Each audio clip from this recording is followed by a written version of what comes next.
If you want to connect with anyone anywhere, you need more than just words. You need confidence and clear communication skills that work every time. Hello friends. Have you ever felt nervous speaking to someone new or struggled to express yourself the way you truly want? You're not alone, and the good news is, speaking with confidence is something you can learn and get better at every single day. Imagine walking into any room and knowing exactly how to start a conversation that feels natural and leaves a strong impression. In this video, you'll discover practical steps to build your speaking skills, how to practice so you improve fast, and ways to handle tough situations with calm and control.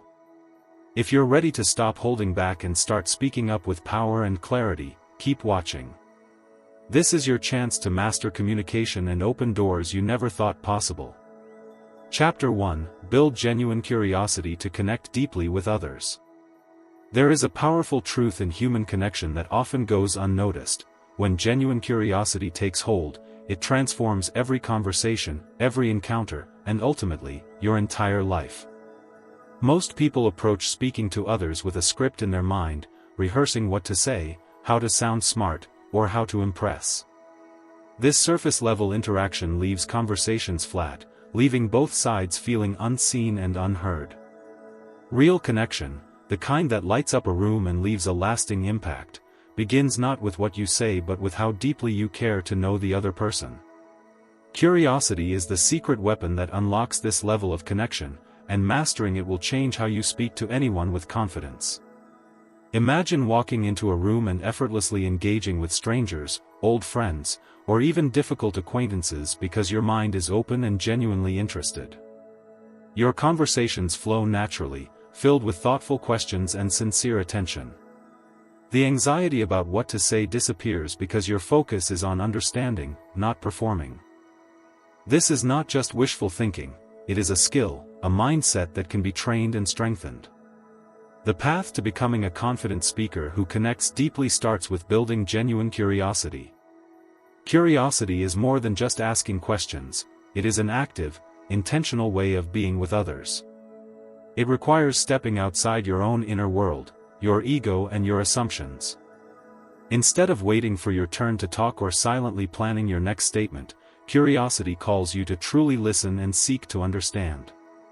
When you are curious, you do not judge or dismiss what you hear, you embrace the unknown, the differences, the vulnerabilities that make people human. This shift is radical because it dismantles the walls that separate us. To build this kind of curiosity, begin with an honest self-check. Notice how often your mind drifts to your own thoughts when someone else is speaking. This is normal, but it's also a habit you can change. Start small by practicing silent observation. When you meet someone new or even talk to someone familiar, focus fully on their words, tone, and body language. Resist the urge to formulate your response right away, instead, absorb what they are sharing. Pay attention to the emotions behind the words. This practice rewires your brain to be present and attentive, the foundation of curiosity. Curiosity also means being comfortable with not knowing. Often, conversations stall because we rush to fill silence or pretend we have all the answers. Embracing uncertainty invites richer dialogue. When you admit you don't know something, it opens a door for the other person to share more, to teach you, and to feel valued. This vulnerability builds trust. It also keeps your mind flexible and engaged rather than closed off and defensive. A practical way to cultivate genuine curiosity is through asking open-ended questions. These are questions that cannot be answered with a simple yes or no. They invite elaboration, reflection, and storytelling. Instead of, "Did you have a good weekend?" try, "What was the best part of your weekend?" or "What did you learn from your weekend activities?" Such questions encourage people to share something meaningful, something personal. They also give you a window into their world and values. Listening well after asking these questions is crucial. Curiosity is incomplete without empathy. When someone shares, imagine stepping into their shoes. Feel their excitement, disappointment, or passion. Let their experience resonate with your own humanity. This emotional connection makes conversations richer and deeper. It signals to the other person that you care, not just about words but about them as a person. This is the essence of confident communication, showing up fully without pretense. Building genuine curiosity also requires dropping judgment. It is easy to dismiss ideas or opinions that differ from ours. Yet, true curiosity flourishes when we suspend judgment and allow for different perspectives. This does not mean abandoning your own values but rather holding them lightly while genuinely exploring another's view. This openness expands your understanding of the world and enhances your ability to relate to diverse people. When you approach conversations without the need to prove yourself right, you create space for mutual respect and learning. To strengthen curiosity, embrace a beginner's mindset. This means seeing every interaction as a chance to learn something new, regardless of how experienced you are in social situations. No matter how confident or skilled you become, there is always room to grow. Approaching conversations as opportunities to discover, rather than just exchange information, keeps your mind sharp and your spirit humble. It prevents the trap of complacency that dulls connection. Real curiosity also thrives on genuine compliments and observations. Notice something unique or positive about the person you are speaking with, their energy, a perspective they shared, or even the way they express themselves. Pointing this out sincerely not only boosts the other person's confidence but also signals your attentiveness and interest. It makes conversations more enjoyable and memorable for both parties. Practical application of genuine curiosity. Daily commitment. Challenge yourself each day to connect with at least one person differently than before. It could be a colleague, a family member, or a stranger. Before engaging, remind yourself to listen deeply, ask thoughtful questions, and suspend judgment. Notice how this shifts the energy and outcome of your conversations. Reflect on what you learned about the other person, and about yourself. Internal dialogue. Curiosity can be blocked by fear or self-consciousness. You might worry about sounding intrusive or awkward. These fears are natural but unfounded when your intention is genuine interest rather than interrogation. Remind yourself that people respond positively to sincere attention. Preparation. Prepare a mental list of open-ended questions and prompts that feel natural to you. This list can be a toolkit to draw from when conversations feel stuck. Over time, as your curiosity deepens, you will find these questions flowing spontaneously. Curiosity is transformative not only for your relationships but also for your personal growth. It expands your awareness, challenges your assumptions, and deepens your emotional intelligence.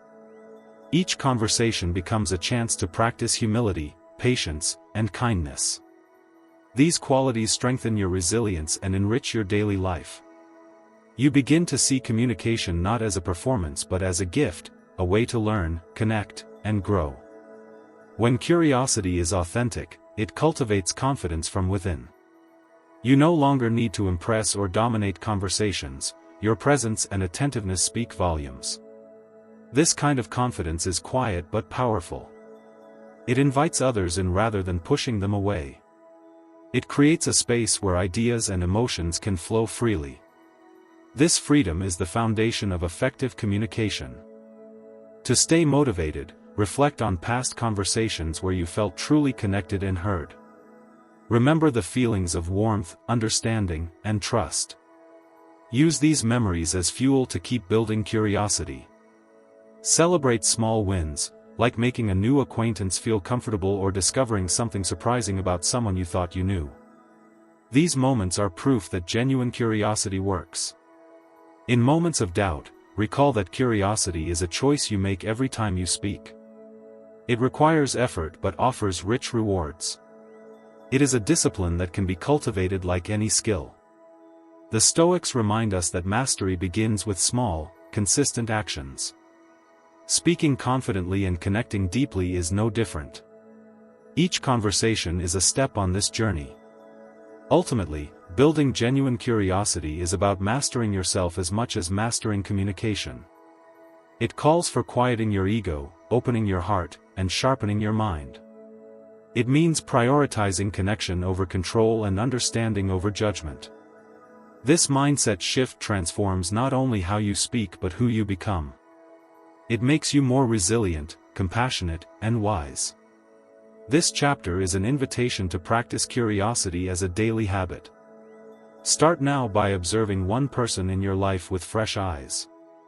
Ask yourself what you truly want to know about them beyond surface small talk. Hold space for their story without rushing or interrupting. Notice how this simple act shifts your experience. Repeat this consistently, and watch your confidence soar.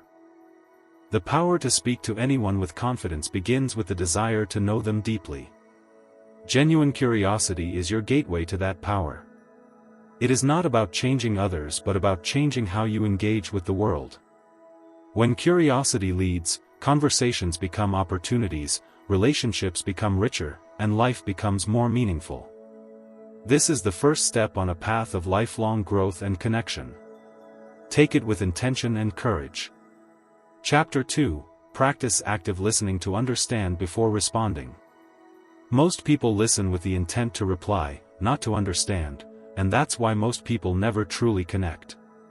If you want to transform your conversations, your relationships, and the way people respond to you, then it begins with this truth: learning how to truly listen is more powerful than knowing what to say. Active listening is not about being quiet while the other person speaks. It's about being fully present. It's about being disciplined enough to silence the voice in your own head long enough to hear someone else's world. That takes more strength than dominating a conversation because it's easy to speak, but it takes control, humility, and patience to fully understand someone before responding. Most people have never been heard in their life.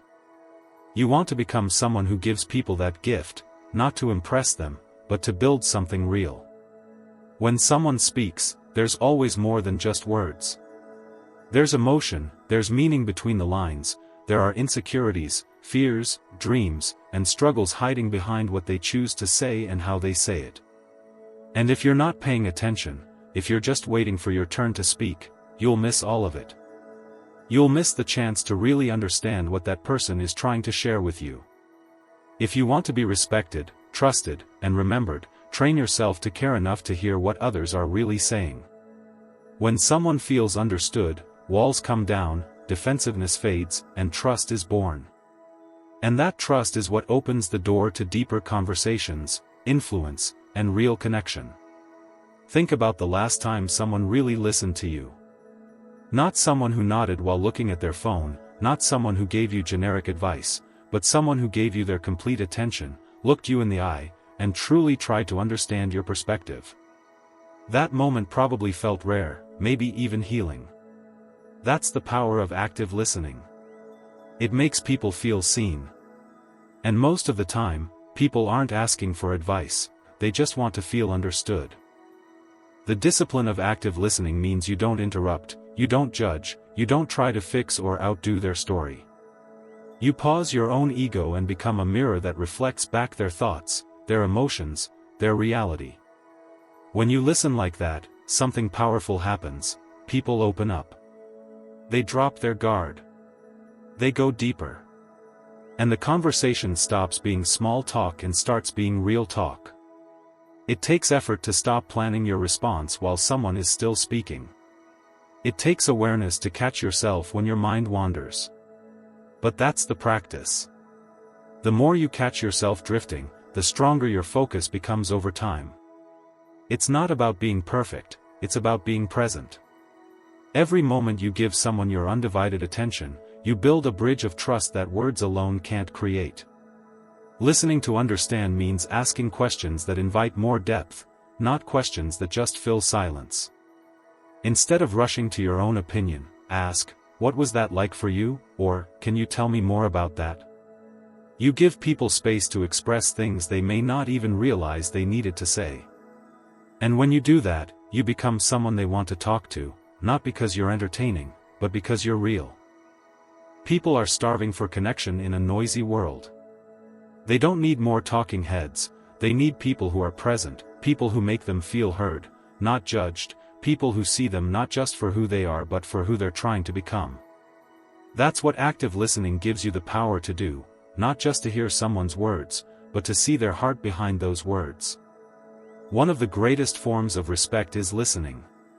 When you interrupt someone, what you're saying is, "What I have to say is more important than what you're trying to express." But when you listen fully, without cutting in, without rushing them to finish, you show them that their thoughts matter. You show them that you value their voice. That's what makes them open up. That's what builds real influence, not manipulation, but presence. To practice active listening, you have to train your mind to slow down. You have to catch the habits that sabotage presence, like the urge to multitask, the itch to check your phone, the habit of thinking about your own response while the other person is mid-sentence. These are all signs that you're not fully listening. But the beauty is that once you become aware, you can take control. You can bring yourself back into the moment. There's a calm power that comes from listening more than you speak. It makes you wiser. It teaches you things you never knew you needed to know. You learn people. You learn emotions. You learn how to sense what's being said, and more importantly, what's not being said. That kind of awareness gives you a powerful advantage in life. It makes you better in relationships, in leadership, in negotiations, and in everyday conversation. And here's something else: when you listen deeply, you learn how to respond with impact, not just reacting, but responding with thought, clarity, and purpose. Because now, you're not guessing. You know what matters to the other person.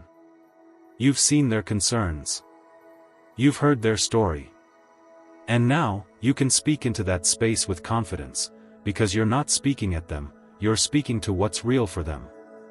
This is why great leaders, great friends, and great communicators are often quiet before they speak. They observe.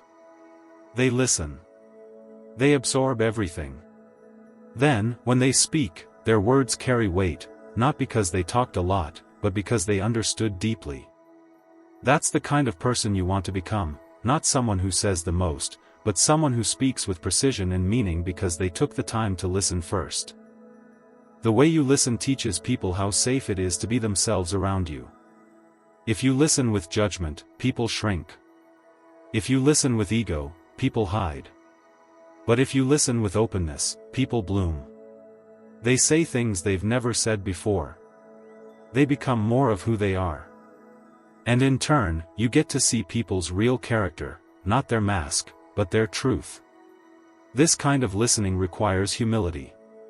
It means admitting that you don't have all the answers, that your perspective is just one perspective, that someone else's experience might challenge your assumptions, and that's not a threat, it's an opportunity. An opportunity to grow, to expand, to become wiser by seeing through another person's eyes. Every time you truly listen, you get to learn something new, if you're willing. Most people only hear words.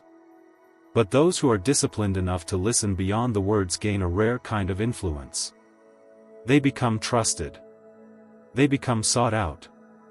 Because they're not just interested in impressing people, they're interested in understanding them. And understanding always leads to connection. There is a kind of silence that makes people uncomfortable, but there's also a kind of silence that makes people feel safe. When you pause and hold space for someone to finish their thought, when you give them the room to breathe without rushing in, you're creating that safe silence. And often, that silence is where the most important truths emerge. You don't need to be the loudest voice in the room to have the most impact. You just need to be the one who listens best. Because people don't remember every word you said, they remember how you made them feel. And when you make someone feel truly heard, they will never forget you. Every great communicator you admire, whether in relationships, in business, or on stage, has mastered this simple truth: understanding must come before expression. You cannot influence someone you don't understand, and you cannot understand someone unless you've trained yourself to listen with patience, presence, and humility. So the next time you're in a conversation, don't think about what to say next. Don't try to sound smart. Don't try to impress. Just focus on one thing: understanding. Be curious. Be present. Be fully there. Because in that space, transformation happens, not just for the person speaking, but for you too. You will become sharper. You will develop instincts for truth. You'll begin to feel what people mean, not just what they say. And that awareness will elevate every area of your life. It will change the way you lead, the way you love, the way you connect. This is not just a communication skill, this is a life skill, a success skill, a human connection skill. And if you want to build trust, deepen relationships, and influence others in a way that's lasting and real, this is where it begins: the discipline to listen, the patience to understand, the strength to pause, and the wisdom to speak only after you've heard what matters most. So from this day forward, don't just hear people, listen to them. Listen with the kind of focus that silences your ego. Listen with the kind of presence that makes others feel valued. Listen not to fix or advise, but to learn and understand. Because the people who master the art of active listening become the ones others lean on, open up to, and follow, not because they talk the most, but because they listen best. Chapter 3: Develop clear and concise ways to express yourself. If people can't understand you, they can't follow you. And if you can't explain yourself clearly, your voice will get lost in the noise. In a world overwhelmed by information, the ability to express yourself with sharp clarity is not just helpful, it's a necessity. You don't get second chances to make your message land. You either speak in a way that gets remembered, or you vanish into confusion. And when you train yourself to communicate with strength, precision, and simplicity, everything changes. Your confidence rises when your words match your thoughts. Your influence grows when your message is understood without confusion. Your relationships deepen when others don't have to guess what you mean. Most of the world communicates with vague, scattered words. They ramble, over-explain, and hide behind filler. But the ones who break through, the ones who move people, are those who can say exactly what needs to be said in the fewest and clearest words possible. Clear expression starts with clear thinking. If your thoughts are messy, your words will be too. That's why, before you speak, you must know exactly what your message is. What are you trying to say? What do you want the other person to feel, do, or understand? Strip away everything extra. Get to the core. Simplicity is not weakness, simplicity is power. It forces you to know what you mean before you say it. The people who ramble don't lack intelligence, they lack discipline. They haven't trained themselves to think through what matters, so they talk in circles, hoping the other person will figure it out. But strong communication is not about hoping your message is received, it's about making it undeniable. It's about respecting your listener enough to give them clarity, not confusion. When you speak, every word counts. Every pause matters. Every phrase either builds understanding or weakens it. People don't remember long explanations, they remember sharp statements. And you don't need to use big words or sound overly intellectual. What you need is impact, precision, purpose. Remove the fluff. Speak with intent. Make your point land in the first few seconds. When you express yourself, get to the point without being cold. Be direct without being harsh. Be clear without sounding robotic. That's the balance of strong expression. Your words are clean, but your tone is real. People can feel your honesty. They can hear your conviction. They can sense that you mean what you say. This kind of communication requires practice. It doesn't come from talking more, it comes from thinking better. Start by watching how you speak in daily life. Notice when you over-explain. Notice when you hesitate. Notice when you use vague language like, sort of, kind of, or, I don't know, maybe. Catch those patterns, then tighten them. Replace hesitation with certainty. Replace vagueness with clarity. Replace rambling with structured thought. Speak in a way that respects your time and the other person's. Get comfortable with silence while you think. You don't have to rush to fill space.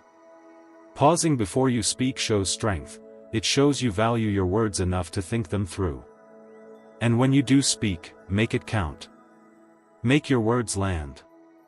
Make them impossible to misinterpret. Your ability to express yourself will shape how people treat you. If you speak with clarity, people will take you seriously. If you explain yourself clearly, you'll avoid misunderstandings. If you communicate with strength, people will feel your presence. And it doesn't matter if it's in a meeting, a conversation, or a message, you must own your words. A weak message creates confusion, and confusion leads to frustration, misalignment, and missed opportunities. But a strong message creates direction. It creates trust. It creates results. That's why you must train yourself to sharpen your expression like a blade. Cut through noise. Eliminate filler. Say what matters, and say it in a way that sticks. Some people think being concise means being cold or emotionless. That's wrong. You can be concise and still be warm. You can be brief and still be powerful. In fact, your words often hit harder when they're clean and uncluttered. The message gets through without resistance. And the more you master this, the more respect you earn, without forcing it. When you're clear with your words, you're clear with your life. People stop asking what you meant. They stop guessing where you stand. They stop misunderstanding your intentions. And you stop wasting energy cleaning up confusion. Your time becomes more focused. Your decisions more effective. Your presence more respected, because people know you're someone who means what they say and says only what needs to be said. This isn't just about speaking, it's about writing too. When you write messages, emails, texts, don't overload them with unnecessary words. Be clear. Be direct. Be intentional. Most people drown their message in fluff. They try to sound smart, but sounding smart doesn't move people. Being clear does. Remove what's extra. Say what you mean, then stop. You don't need to justify every word. You don't need to explain your entire thought process every time. Get used to letting your words breathe. Trust that if your message is clear, it will stand on its own.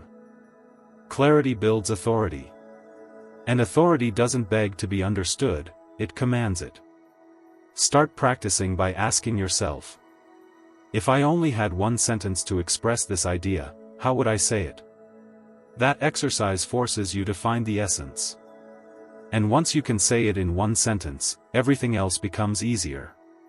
You gain control over your communication. You stop rambling. You start leading.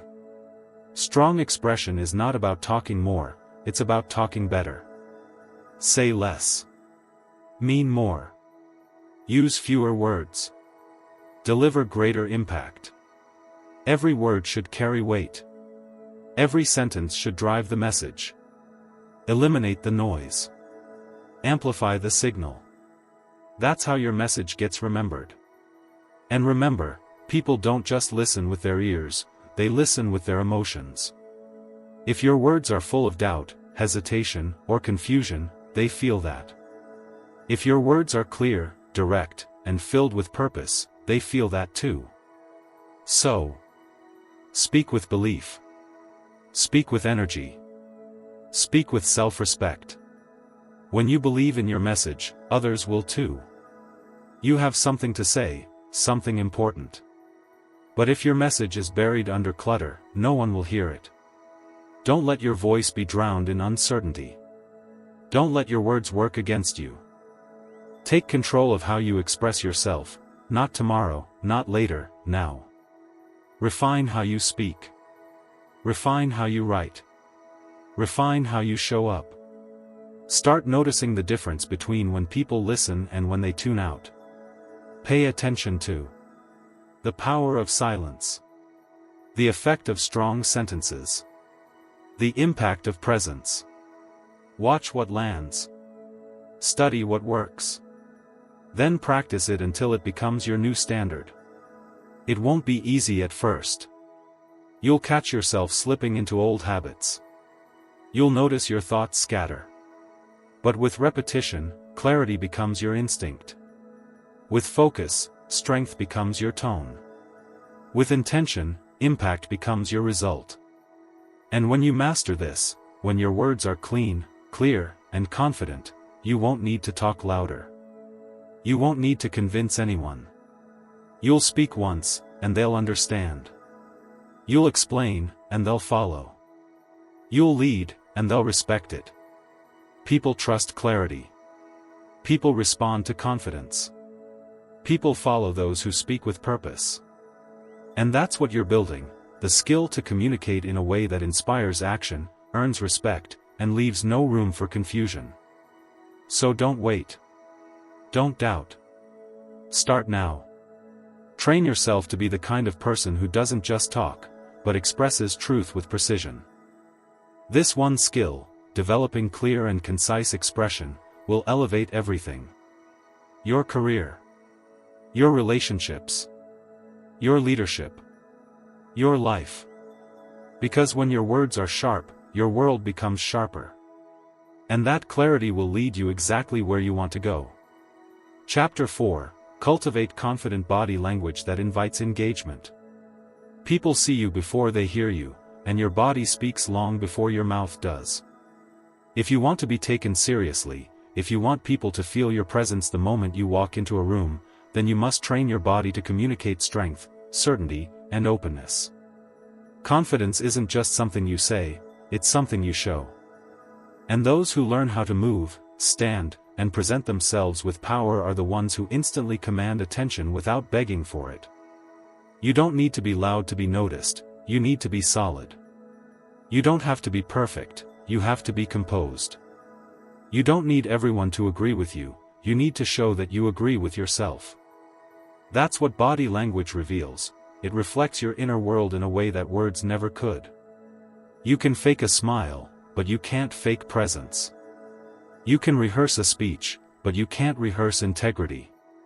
That's why body language is one of the most powerful tools you'll ever own. Look around. Most people slouch. Their eyes dart around. Their hands fidget. Their posture collapses into insecurity.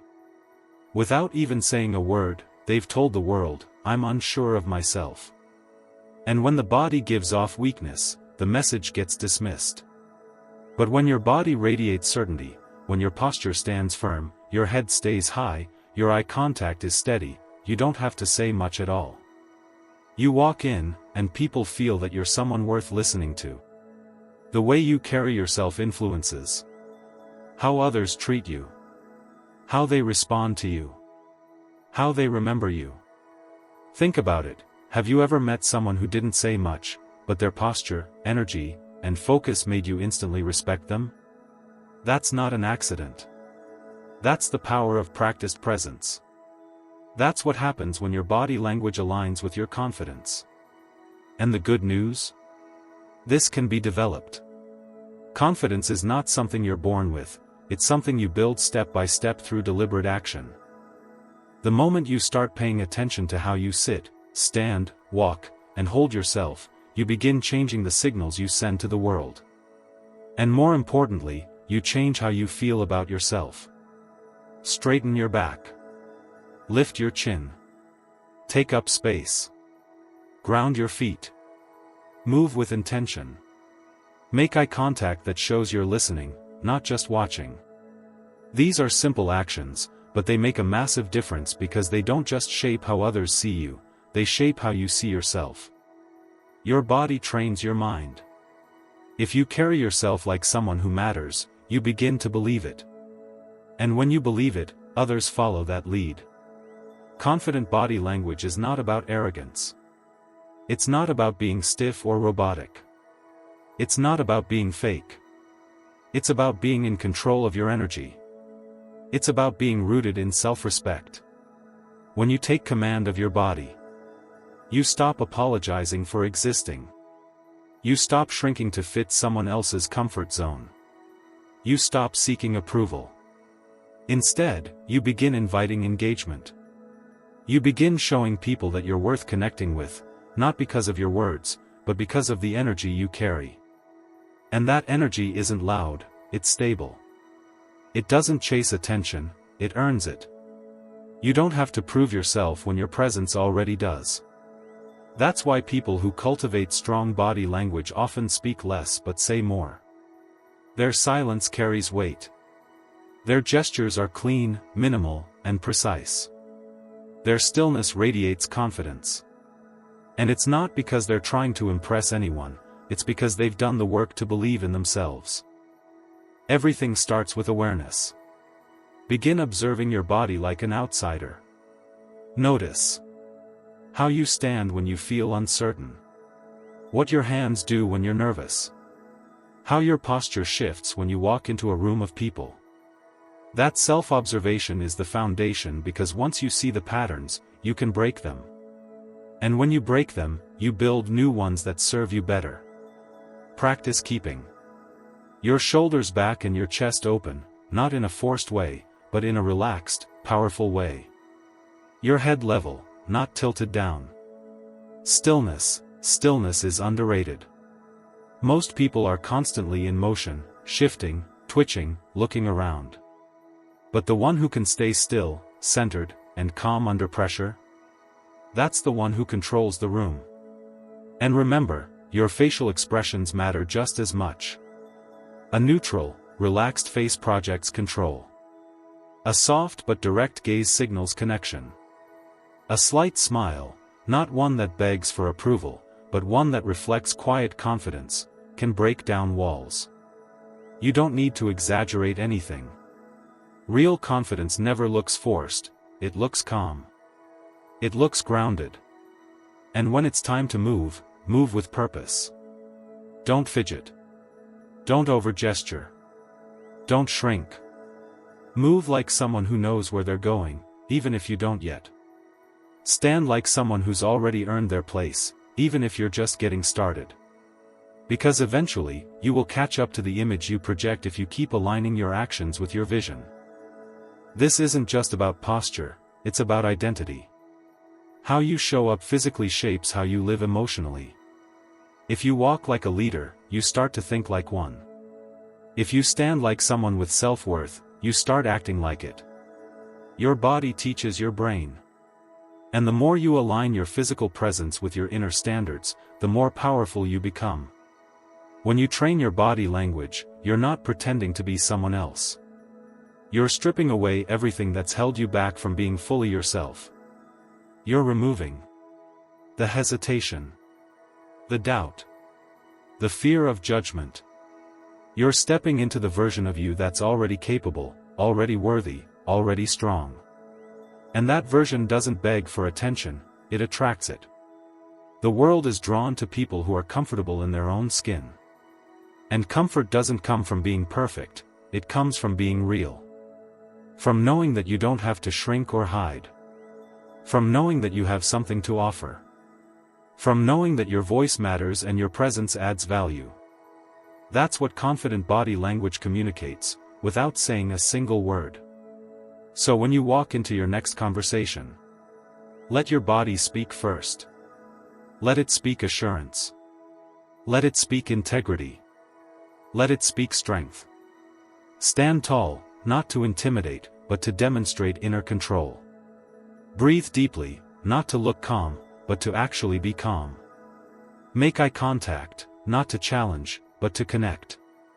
Use your hands sparingly but deliberately. And above all, be grounded. Grounded in who you are. Grounded in what you believe. Grounded in the moment. People respond to that. They may not consciously understand why, but they feel it. They lean in. They listen more closely. They open up, because your body language tells them, you're safe here. You're respected here. You're speaking to someone who's present. Confidence is not noise. Confidence is presence. Confidence is calm. Confidence is stillness. And you can cultivate all of it through your body, not one time, every time. Not just when you feel good, especially when you don't. Because that's when it matters most. When you're tired, unsure, or under pressure, that's when training takes over. That's when presence protects you. That's when confidence carries you. Train your posture until it becomes automatic. Train your eye contact until it becomes natural.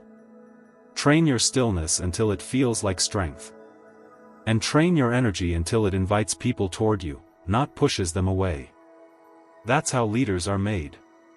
That's how trust is earned. That's how opportunities open. Your body is your first message. Make sure it's saying what you mean.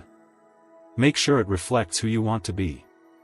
Make sure it shows the world that you're someone who believes in themselves, without ever needing to say it out loud. Chapter 5: Master asking powerful questions that spark meaningful conversations. The fastest way to become unforgettable in any conversation is to stop trying to impress and start learning how to ask the right questions. Most people talk to be heard, but those who master the art of asking powerful questions become magnetic. They create connection. They unlock deeper layers of people's thoughts.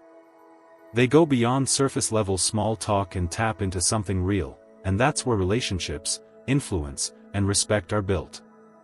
You don't need to dominate a conversation to lead it, you need to guide it with curiosity, not control. When you ask questions that make people pause, reflect, and open up, you shift the entire dynamic. You give the other person permission to go deeper. You create space for honesty. And that space is where trust grows. It's where understanding forms. It's where real conversations begin.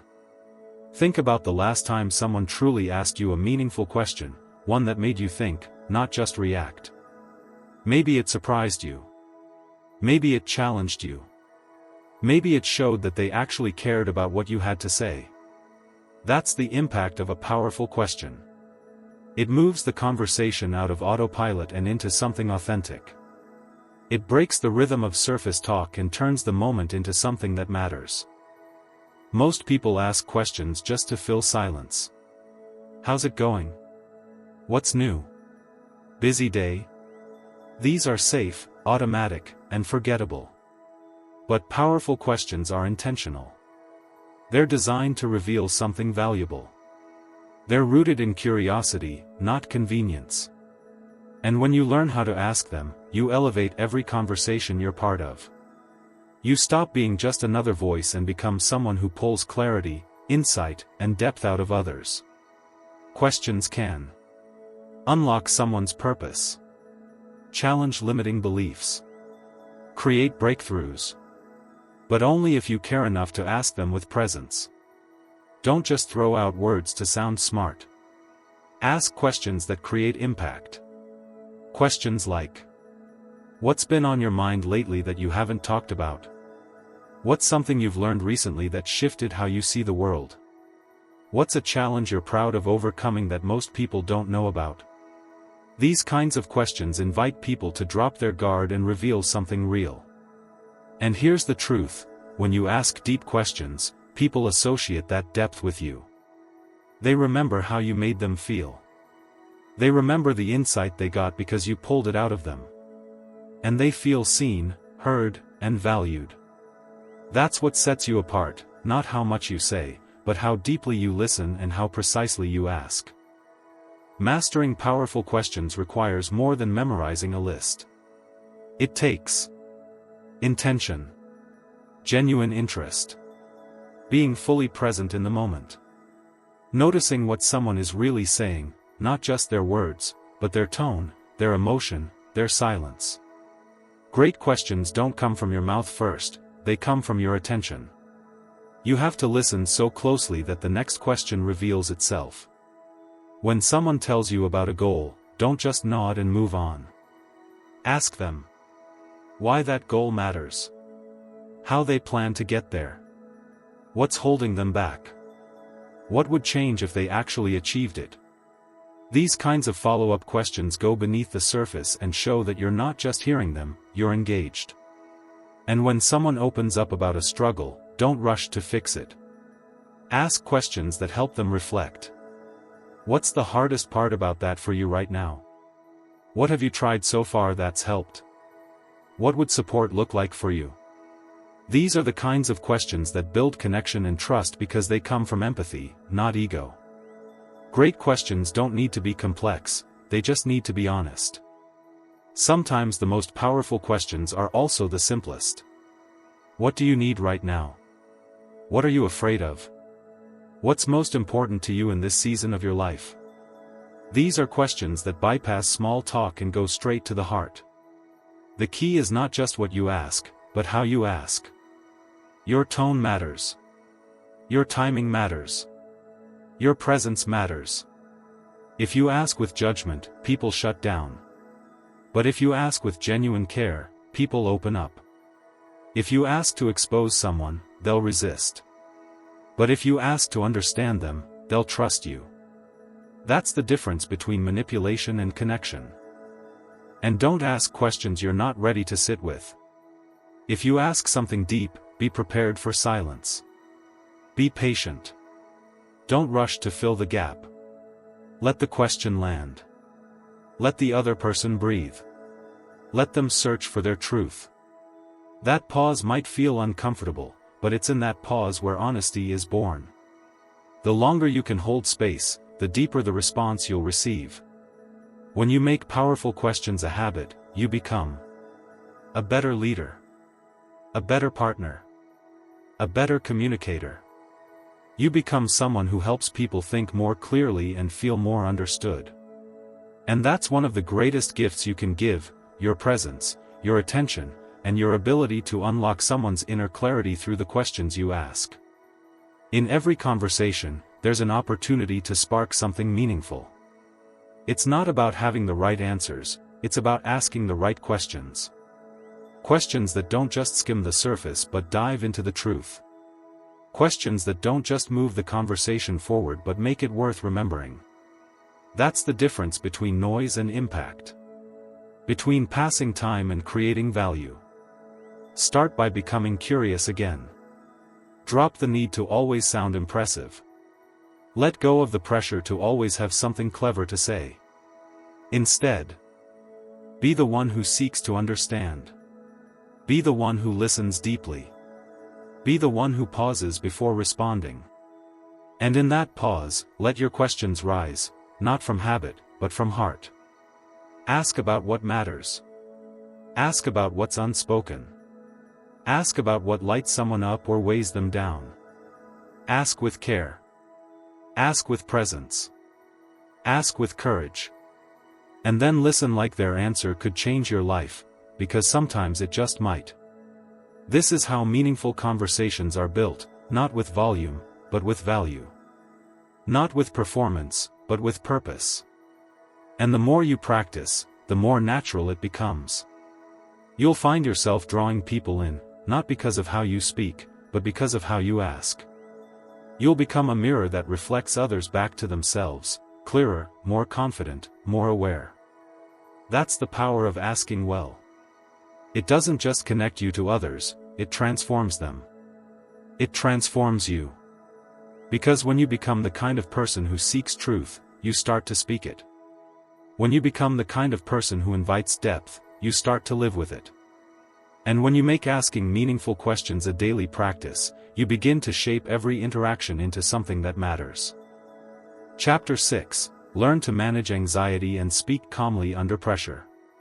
If you can learn to stay calm when your heart is racing, when your palms are sweaty, and when the pressure feels unbearable, you win. Not just the moment, you win your future. Because anyone can perform when it's easy. Anyone can speak clearly when they feel safe. But real growth, real power, is built in the fire.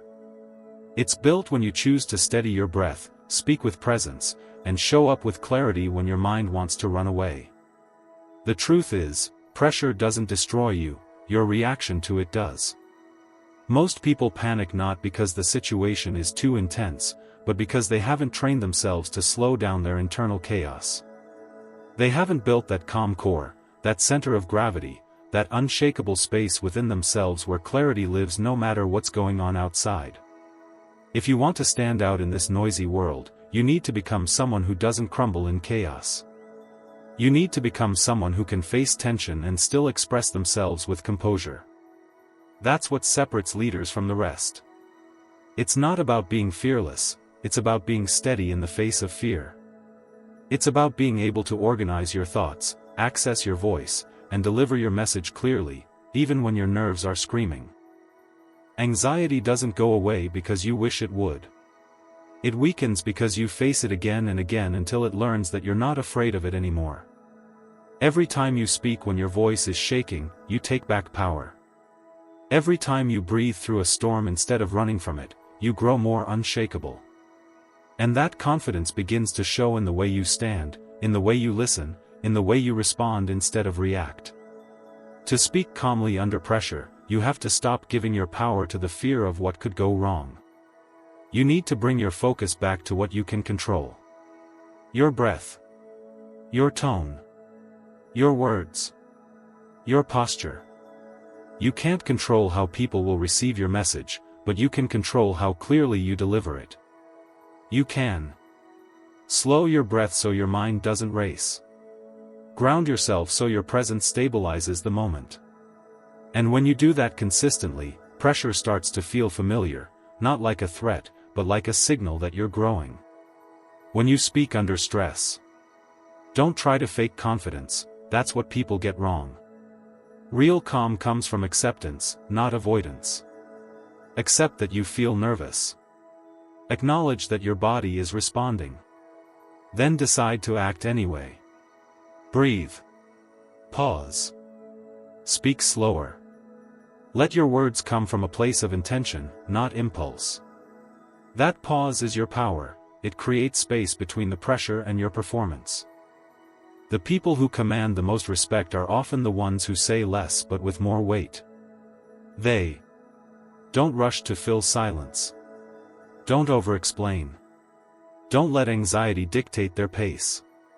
They choose their words. They own their rhythm. And because of that, people listen. People lean in, because calm communicates strength. It signals control. And in moments of chaos, that calm presence becomes magnetic. You don't need to eliminate anxiety forever, you just need to manage it well enough that it no longer hijacks your ability to speak with clarity. That's a practice. It's a skill. And like any skill, it gets stronger with repetition. The more you expose yourself to pressure without retreating, the more comfortable you become in discomfort. You start to trust yourself.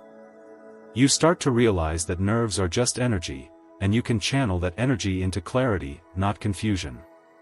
Before high-pressure conversations, prepare yourself mentally. Don't rehearse a perfect script. Anchor yourself in the message you believe in. Speak from conviction, not memory. Your calm comes from knowing why you're speaking, not just what you're going to say. When you believe in your message, anxiety has less room to take over. Confidence isn't about being perfect, it's about being aligned. When your message is true to you, your body follows your mind's leadership. Use your breath as your foundation. Most people underestimate how much power is hidden in a deep, slow breath. When pressure hits, your breathing gets shallow. Your chest tightens. Your words get rushed. But if you train yourself to breathe through the discomfort, everything changes. That breath signals your nervous system to slow down, grounds you, gives you control. And in that state, your mind can focus. Your voice can stabilize. Your message can land. There will be times when everything feels like it's falling apart, when your heart is pounding, when you're afraid of saying the wrong thing. That's when you have to remind yourself. You've trained for this. You've faced fear before. You've walked into pressure and found your voice inside it. So instead of shrinking, you expand. Instead of rushing, you slow down. Instead of panicking, you remember that fear is just feedback, not a command. And the more you walk into those moments, the more confident you become, not because the fear disappears, but because you stop being afraid of it. You've already survived every anxious moment in your life so far. Now it's time to thrive through them, to become the person who doesn't just speak well when it's easy, but the person who leads conversations when it's hard. When you're calm under pressure, you influence the entire room. Your steadiness becomes contagious. You become the person people trust when things go sideways. Not because you have all the answers, but because you don't lose yourself in the chaos. You stay present. You speak clearly. You hold the room. That kind of presence is rare, and rare is valuable. Every time you feel anxiety rise, let it be a signal, not that you're in danger, but that you're on the edge of growth. That this is a moment that will either build your confidence or shrink it. Choose growth. Choose to breathe. Choose to stay in the moment.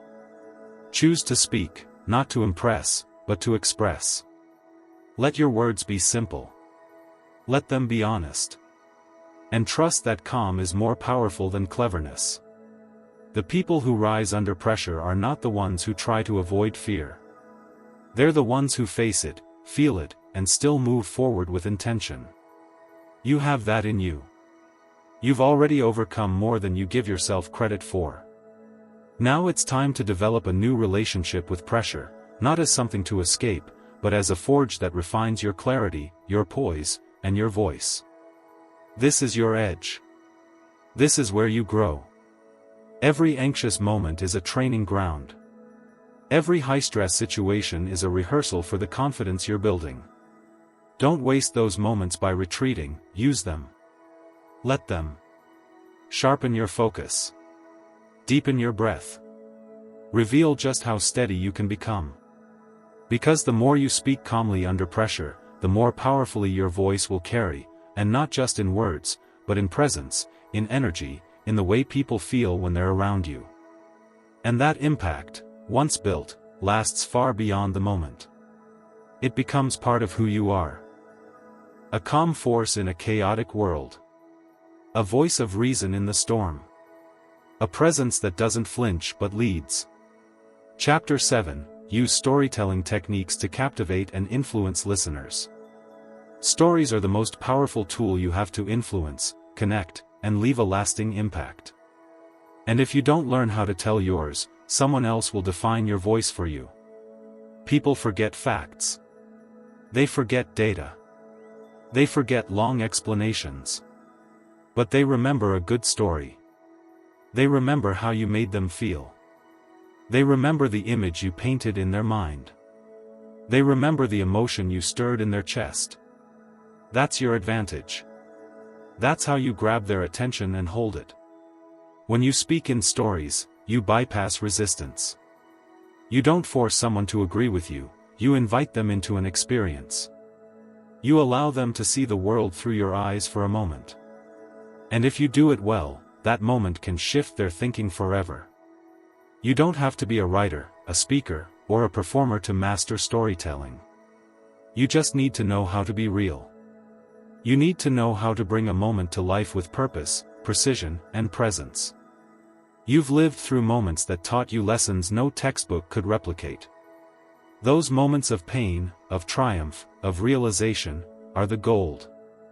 That's where your influence lives. Because when you share from those places, people stop scrolling. They stop talking. They lean in, not because you have credentials, but because you have something real. You have experience. You have a human truth wrapped inside a personal moment. And that hits deeper than any perfect speech ever could. If you want to inspire action, stop trying to impress, start trying to connect. Strip away the need to sound smart and focus on sounding sincere. The best stories aren't complicated, they're clear. They have a beginning, a turning point, a lesson. But most of all, they have emotion. They carry feeling. That's what people respond to, not your vocabulary, not your structure, but the feeling behind your words. When you tell a story, you need to start with a reason. Why are you telling this?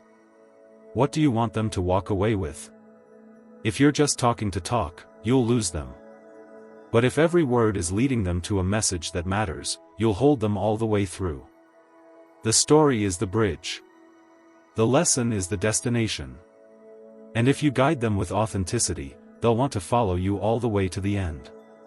Speak in scenes, not summaries.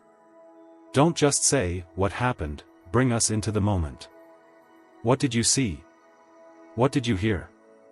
What were you feeling at that exact point? The more specific you are, the more universal the story becomes. That's the paradox of storytelling. The more personal it is, the more people see themselves in it. That's how you create influence, not by telling people what to do, but by showing them what's possible through your lived experience. Your voice matters, but your delivery shapes how it's received.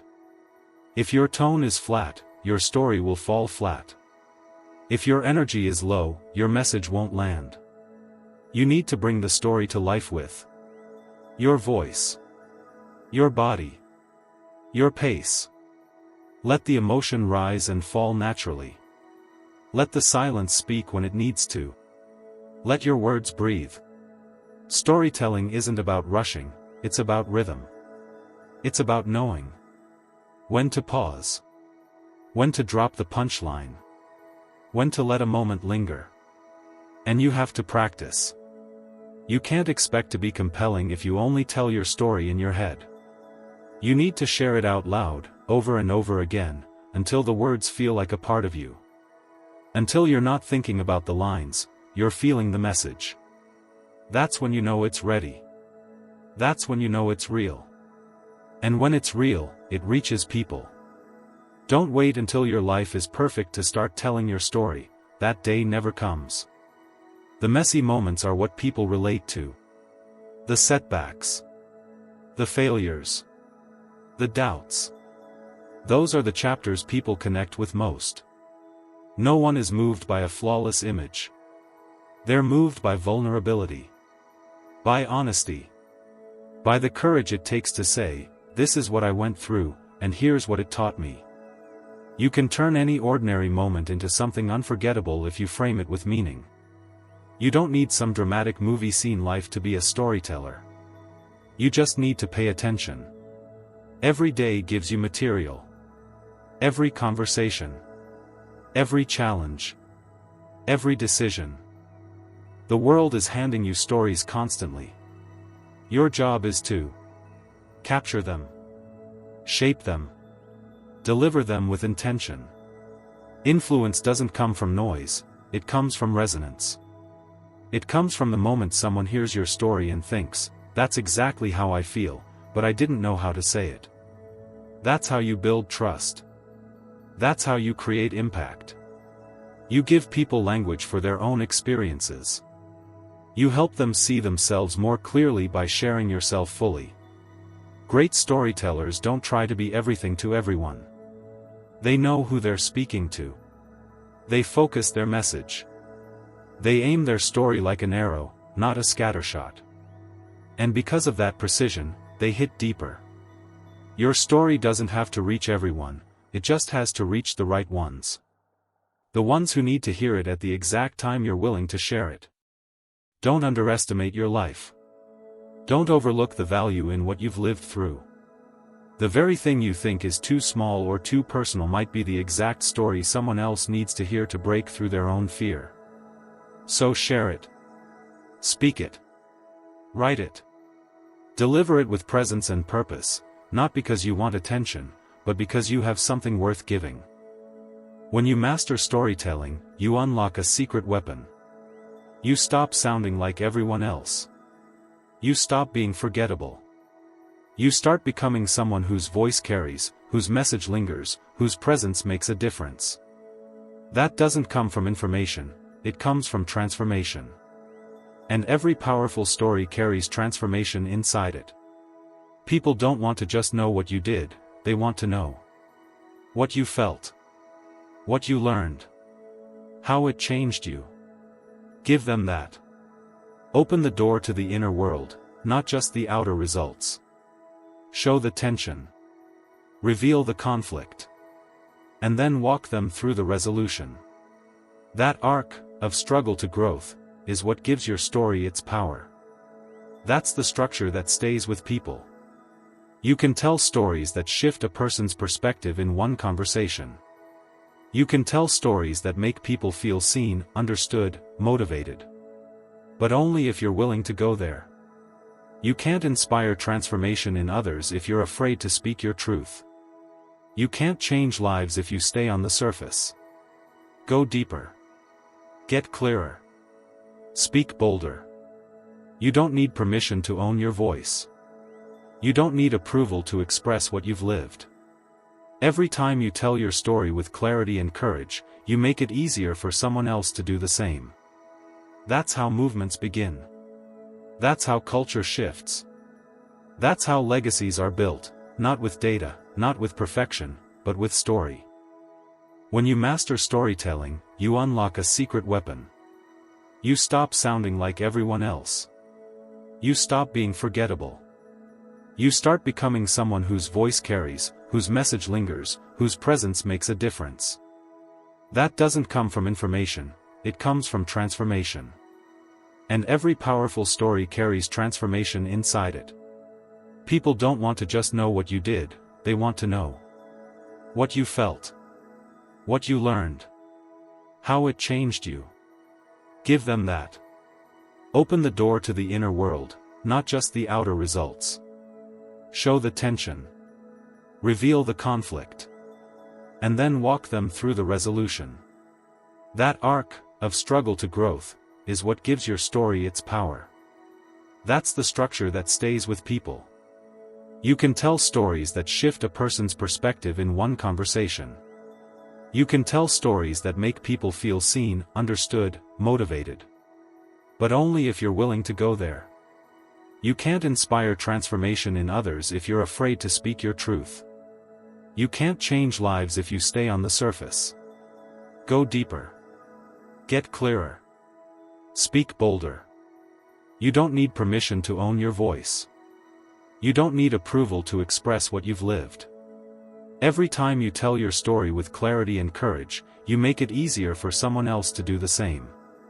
That's how movements begin. That's how culture shifts. That's how legacies are built, not with data, not with perfection, but with story. Chapter 8: Practice empathy to create trust and authentic connections. Real connection begins when you stop trying to be interesting and start becoming genuinely interested. Most people are so focused on what they're going to say next that they miss the gold being shared right in front of them.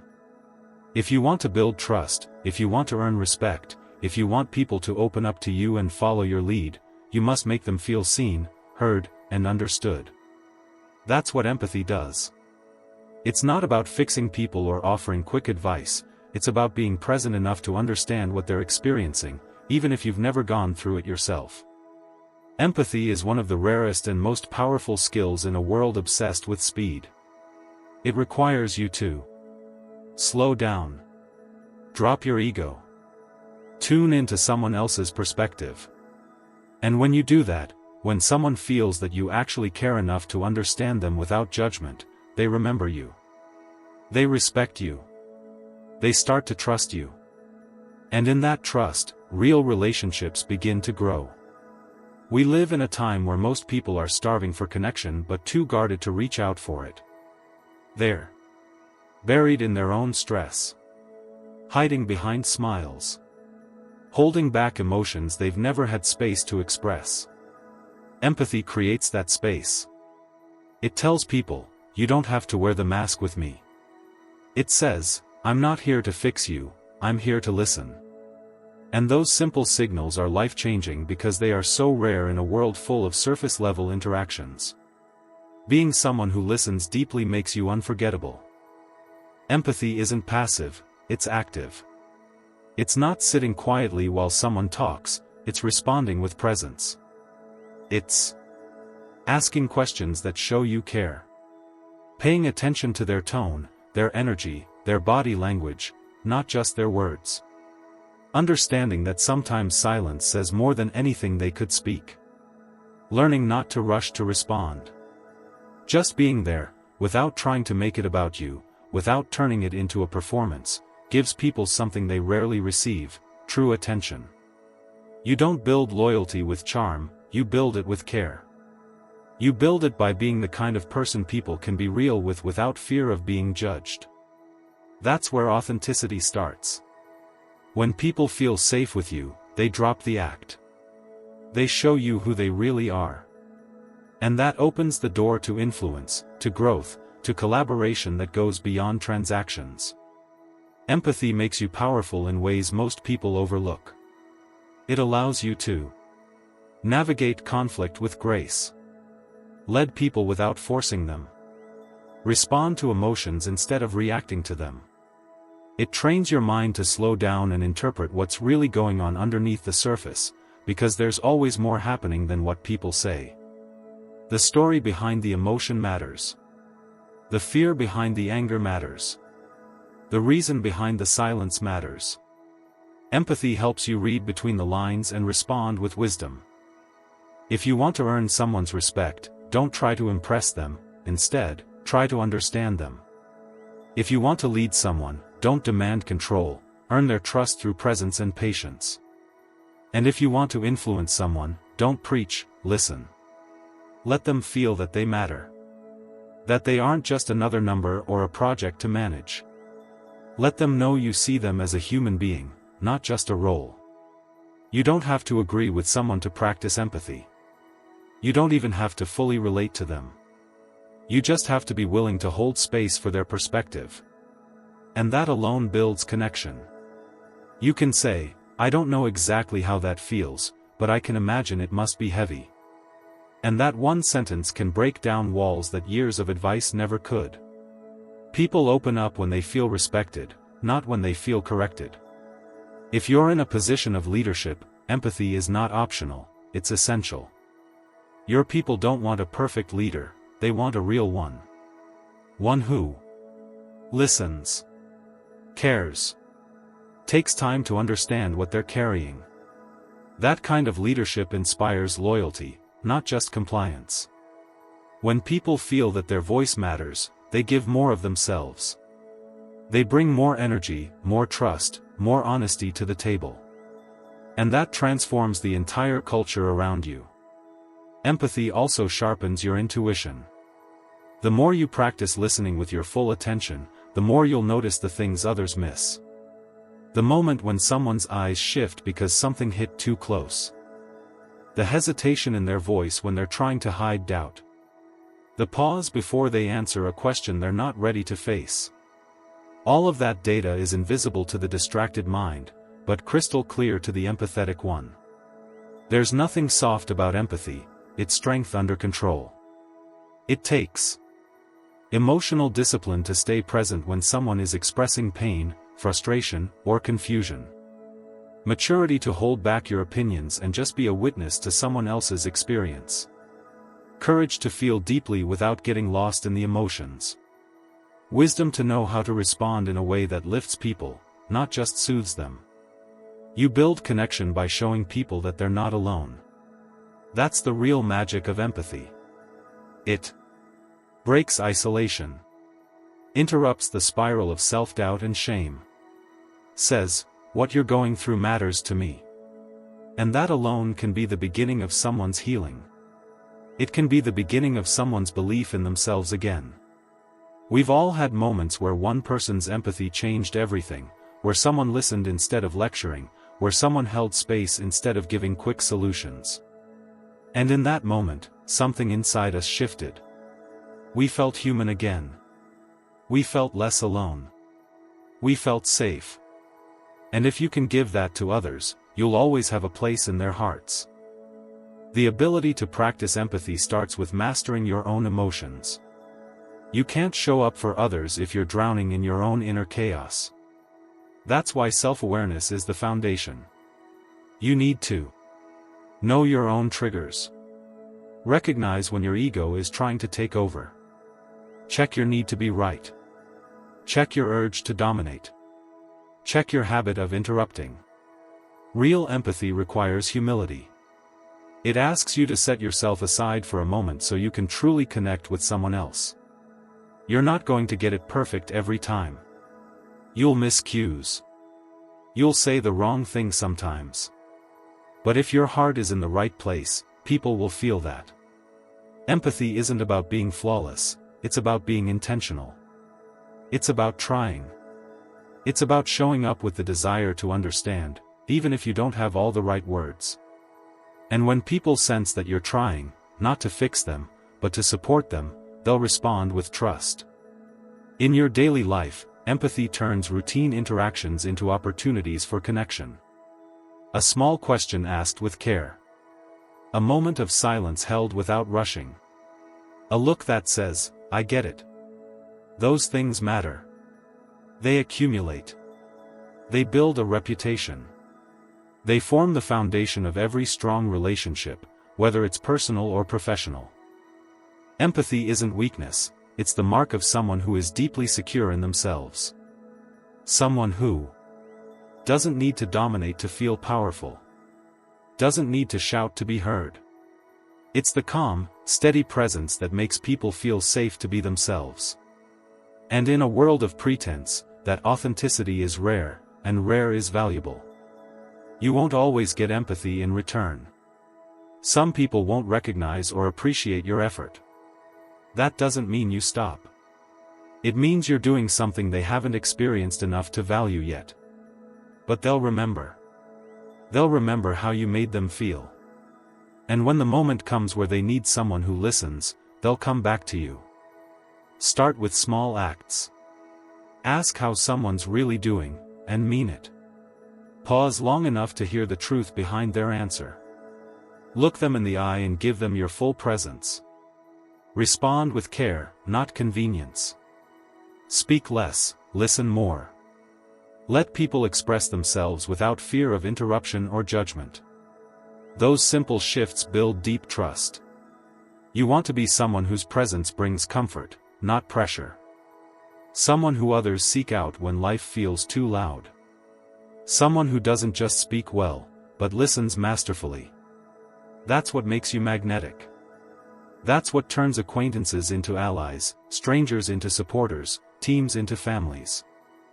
Every single day, you'll have a chance to choose empathy. In the hallway. In the meeting. In the conversation with someone who's clearly off today. Don't miss it.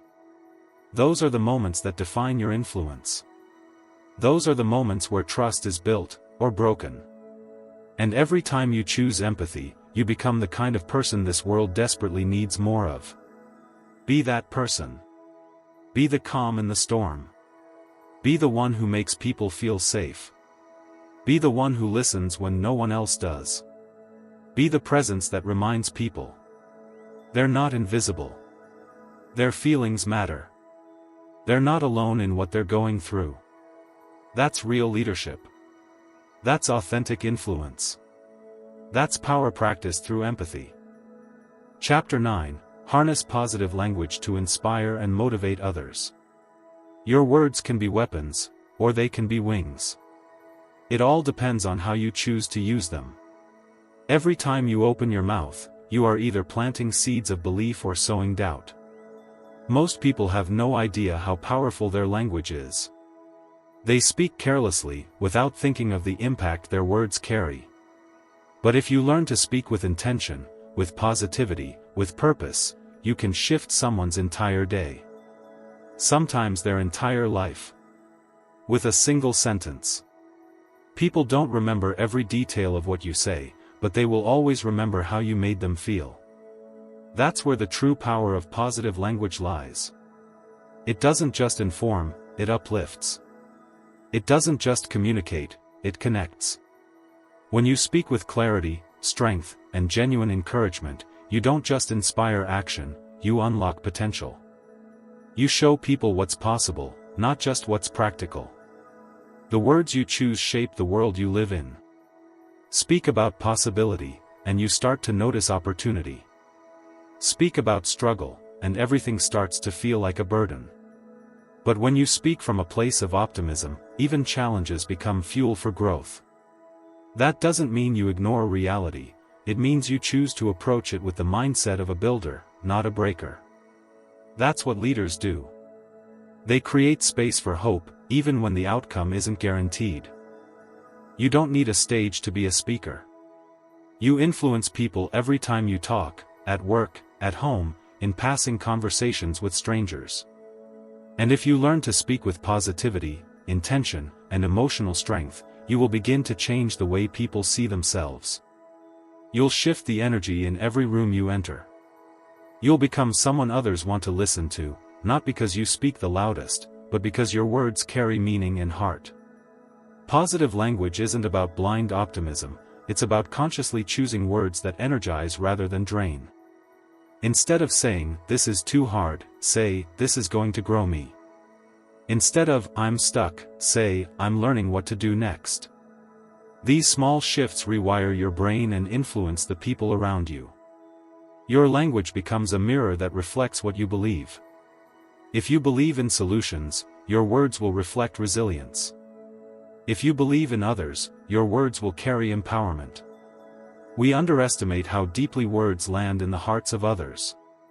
A quick comment can replay in someone's mind for years.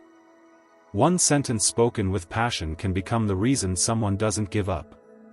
One moment of encouragement might be all it takes to keep someone going when they're on the edge of quitting. That's why you must speak with awareness. Every interaction is a chance to either uplift or damage. If you're not careful, your frustration can become someone else's insecurity. But if you're intentional, your confidence can become someone else's courage. Start by speaking to yourself with the same positivity you want to give to others. You can't uplift anyone if you constantly tear yourself down. Your inner dialogue shapes your outer message. If you walk around thinking you're not good enough, your words will carry hesitation. But if you remind yourself of your worth, your capability, your purpose, your words will reflect that strength. And people will feel it. Positive language builds momentum. When you speak life into your vision, it becomes easier to act. When you tell others what you believe they're capable of, they start believing it too. Every time you use your words to reinforce progress, highlight growth, celebrate effort, you're creating a mindset that thrives under pressure. You're reinforcing belief. And belief is the foundation of achievement. You never know who's listening. You never know who needed to hear exactly what you had to say. That's why every moment matters. Don't wait until you're on stage to start speaking powerfully. Speak with impact in everyday life, with your team, with your family, with yourself. Don't just talk to fill silence, speak to fuel movement. Speak like your voice can unlock change, because it can. Think about how different our world would be if more people used language to build, not break. Imagine if instead of saying, "You always mess things up," we said, "You're still learning, and you're getting stronger with every mistake." Instead of, "You'll never make it," we said, "Keep going, you haven't even tapped into your full potential yet." These aren't just nicer ways to say things, these are words that empower. Words that stretch someone's belief in themselves. And that's what real leadership sounds like. You want to inspire people? Use language that paints possibility. Use words that make people feel capable, even when they're tired. Tell them what's working, not just what's wrong. Highlight their effort, not just their errors. And most importantly, speak from your heart, not your ego. Because people can feel the difference. They can tell when you're speaking to sound smart versus when you're speaking to help them rise. You don't need to be loud to be powerful. You don't need fancy words to inspire action. What matters is that your words come from truth, from belief, from a desire to lift rather than control. The most inspiring voices aren't always the ones that say the most, they're the ones that say the right things at the right time. Sometimes it's one sentence that cuts through the fog of doubt and reminds someone who they really are. Use language that honors people's efforts. Remind them that setbacks don't define their story. Show them that their progress is valid, even when it's invisible to others. The more you practice this, the more natural it becomes. Your words start to feel like a force of nature, calm, consistent, powerful. Speak to possibility, not limitation. When someone says, "I'm not good at this," don't reinforce that belief. Say, "You're improving. Keep going." When someone says, "I don't know if I can," say, "You've come this far, there's more in you." Speak life where others speak doubt. Be the voice that reminds people they can keep going, even when it's tough. You don't need a perfect background or the best vocabulary to inspire others. What you need is heart. You need to believe in people enough to speak to their strength, not their struggle. Want more for them than they want for themselves. Be willing to repeat truth until it becomes their new self-talk. That's what it means to lead with words. The language of leaders is never filled with blame, sarcasm, or negativity. It's filled with clarity, hope, belief. It's focused on what's possible. It's focused on who someone can become, not just who they've been. That's what moves people. Not empty hype. Not manipulation. But grounded belief expressed through words that hit the soul, not just the ears. The words you speak also shape the culture you create, whether it's your business, your family, or your community. Language sets the tone. If your words focus on fear, doubt, and control, you'll create an environment of stress. But if your language speaks to growth, trust, and encouragement, you'll build a culture where people thrive. You're going to face moments where things aren't going well, moments where people are tired, discouraged, frustrated. That's when your words matter most. Anyone can sound positive when things are smooth. But when everything's on the line, when the pressure is high, that's when your voice can stabilize people. That's when your language can either calm the storm or make it worse. Choose your words with the same care you would choose the foundation of a building. Because everything you're building, whether it's a dream, a relationship, or a team, rests on what you say and how you say it. Words create atmosphere. And the atmosphere you create either nourishes or depletes the people in it. So the next time you speak, pause.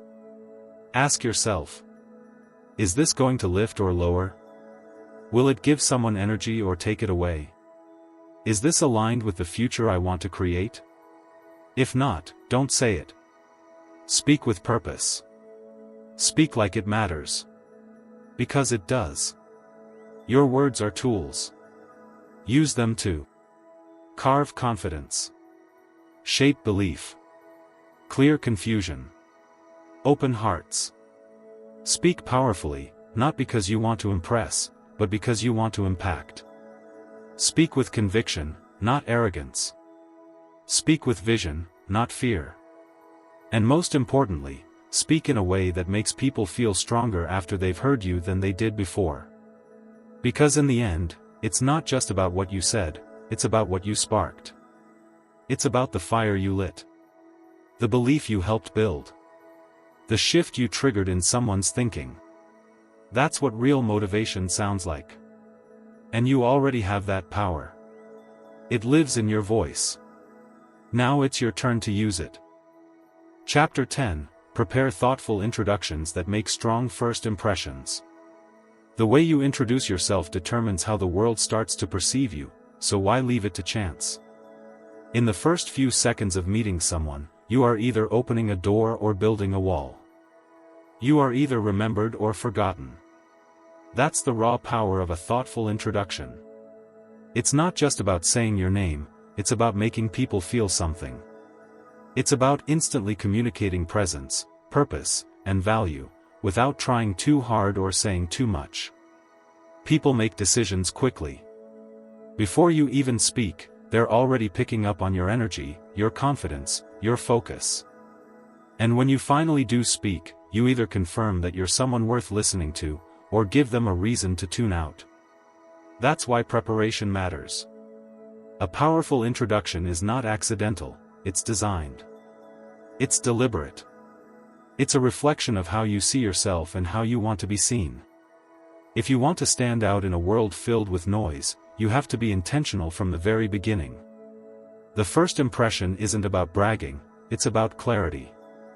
It's about letting others know exactly who you are and what you stand for, without forcing it.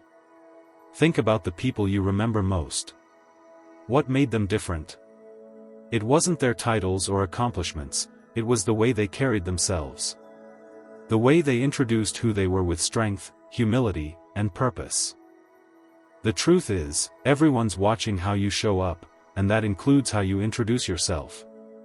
If you're vague, if you ramble, if you sound unsure, you create doubt. But if you speak with conviction, if you express your identity with precision, you gain respect before the conversation even begins. Your introduction sets the tone. It creates momentum. It signals to others that you're not here to waste time, you're here to bring something real to the table. To introduce yourself with strength, you must know who you are. You must be deeply connected to your values, your goals, your message. Don't rely on surface-level answers. Don't lead with job titles or vague clichés, that's what average people do. You're not here to be average. You're here to lead. You're here to move people. So when someone asks who you are, tell them what drives you. Tell them what you believe in. Let them feel your focus and see your ambition in the way you speak. And don't memorize a script, that's not what this is about. People can spot inauthenticity instantly. You're not trying to perform, you're trying to connect. A powerful introduction doesn't sound robotic, it sounds honest. It sounds like someone who knows what they're here to do. So speak from your truth, not from a resume. Speak like someone who's already moving forward, not like someone waiting for permission. It's also not about talking too much.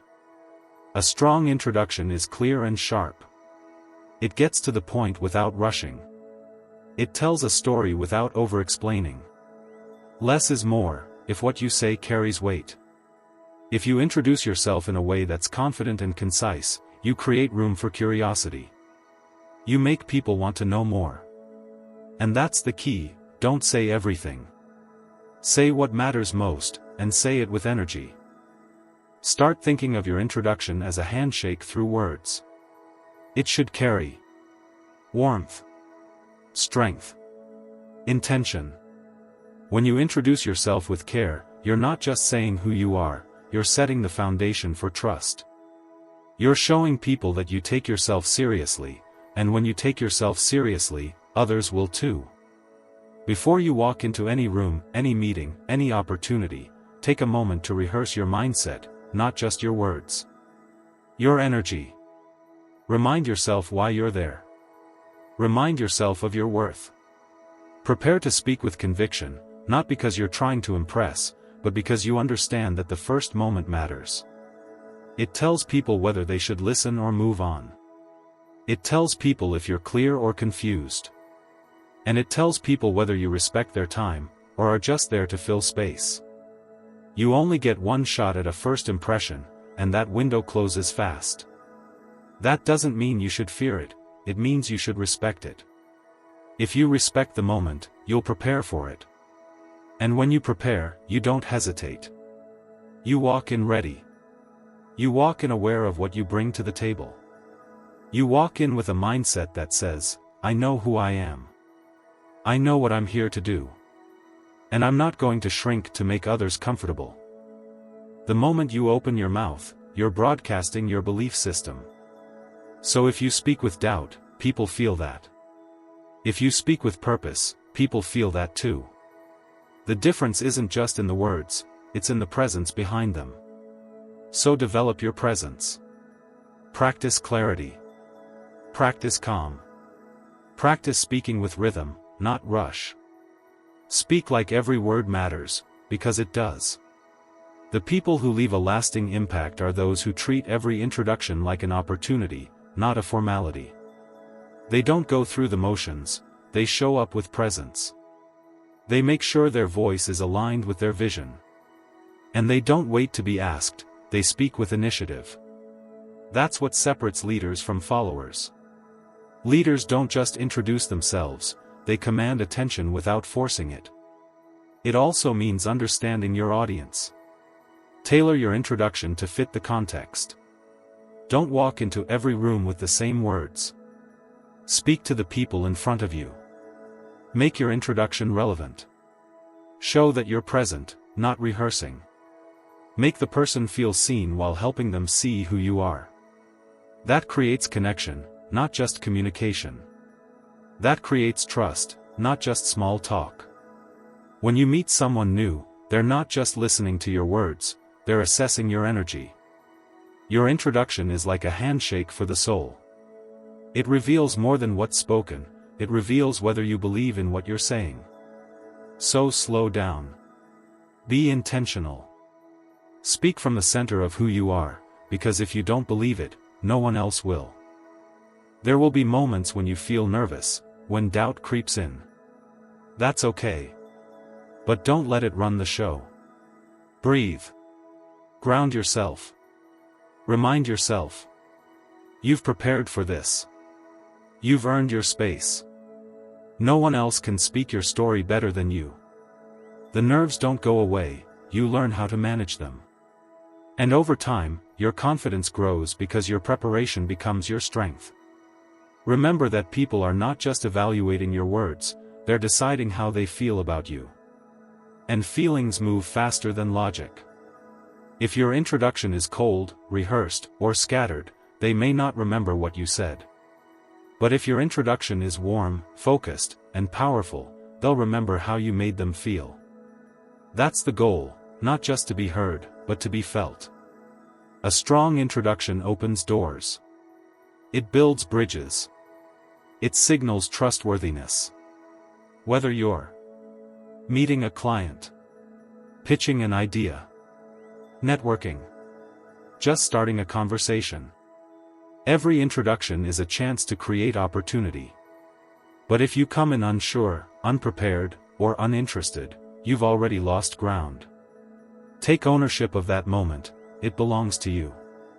You can't control how people respond, but you can control how you show up.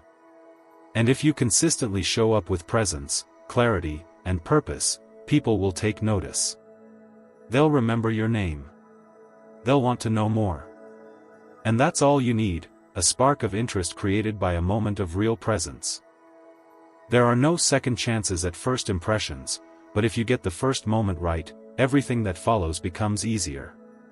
People are more open, more engaged, more trusting.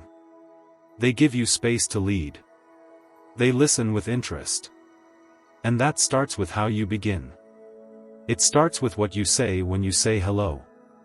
It starts with how you introduce not just your name, but your identity, your purpose, your presence. So next time you walk into a room, don't wait for someone to make the first move. Be the one who sets the tone. Be the one who steps forward with confidence. Speak like you belong, because you do. Speak like you've got something valuable to share, because you do. Speak like the moment matters, because it does. And don't stop refining. Every introduction is a chance to get better, a chance to sharpen your message, a chance to own your presence more deeply. With every opportunity, you become more practiced, more intentional, more unforgettable. That's how powerful people operate. That's how leaders speak. That's how you make every room remember who you are, without trying to prove it. You don't need to be perfect, you just need to be real, prepared, present. And when you combine those three things in your introduction, you become magnetic. You become memorable. And you start building a reputation that reflects who you truly are, starting from the very first word. Chapter 11. Strengthen vocal tone to sound confident and persuasive. Your voice is your power. If you don't control it, it controls how the world sees you. Every word you speak, every tone you use, every pause you take is shaping how people respond to you. You can have the best ideas, the deepest passion, the most important message, but if your voice doesn't match your strength, people won't feel it. They won't trust it. They won't follow it. When you speak with a weak tone, even truth sounds uncertain. When your words are rushed, flat, or timid, people sense hesitation, even if you know exactly what you're talking about. But when you speak with depth, purpose, and calm authority, people stop to listen. Your voice becomes more than sound, it becomes influence. And that's what separates people who are heard from people who are remembered. Confidence is not just in what you say, it's in how you say it. You could repeat the most powerful message in the world, but if your tone lacks conviction, it loses all weight. The energy behind your words matters, the rhythm, the volume, the inflection. It all tells a story about who you are. You don't need a perfect voice, you need a trained one, a voice that reflects your clarity, your drive, your certainty. If you've ever felt ignored, interrupted, or underestimated, chances are your voice wasn't doing its job.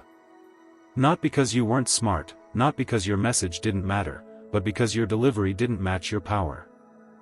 When you speak from the throat instead of the core, when you rush your words or trail off at the end of sentences, people subconsciously hear weakness, and they respond with disinterest. But here's the truth, vocal tone can be trained. It can be sharpened. It can be molded into a tool that commands attention and drives action. Most people never practice their tone. They speak out of habit, out of fear, out of passivity. They let their voice reflect doubt instead of confidence. But you can make a different choice. You can master how you sound just like you master how you think. Start with awareness. Record yourself. Listen without judgment. Don't just focus on the words, study the tone. Do you sound rushed? Flat? Tense? Too soft? Too loud? Do you speak with intention, or just out of reaction? Pay attention to how your voice lands, because how it lands determines how much impact it creates. Then, begin to practice control. Your voice is an instrument, and like any instrument, it needs tuning. It needs breath. It needs patience. Breathe from your diaphragm, not your chest. Slow down your pace.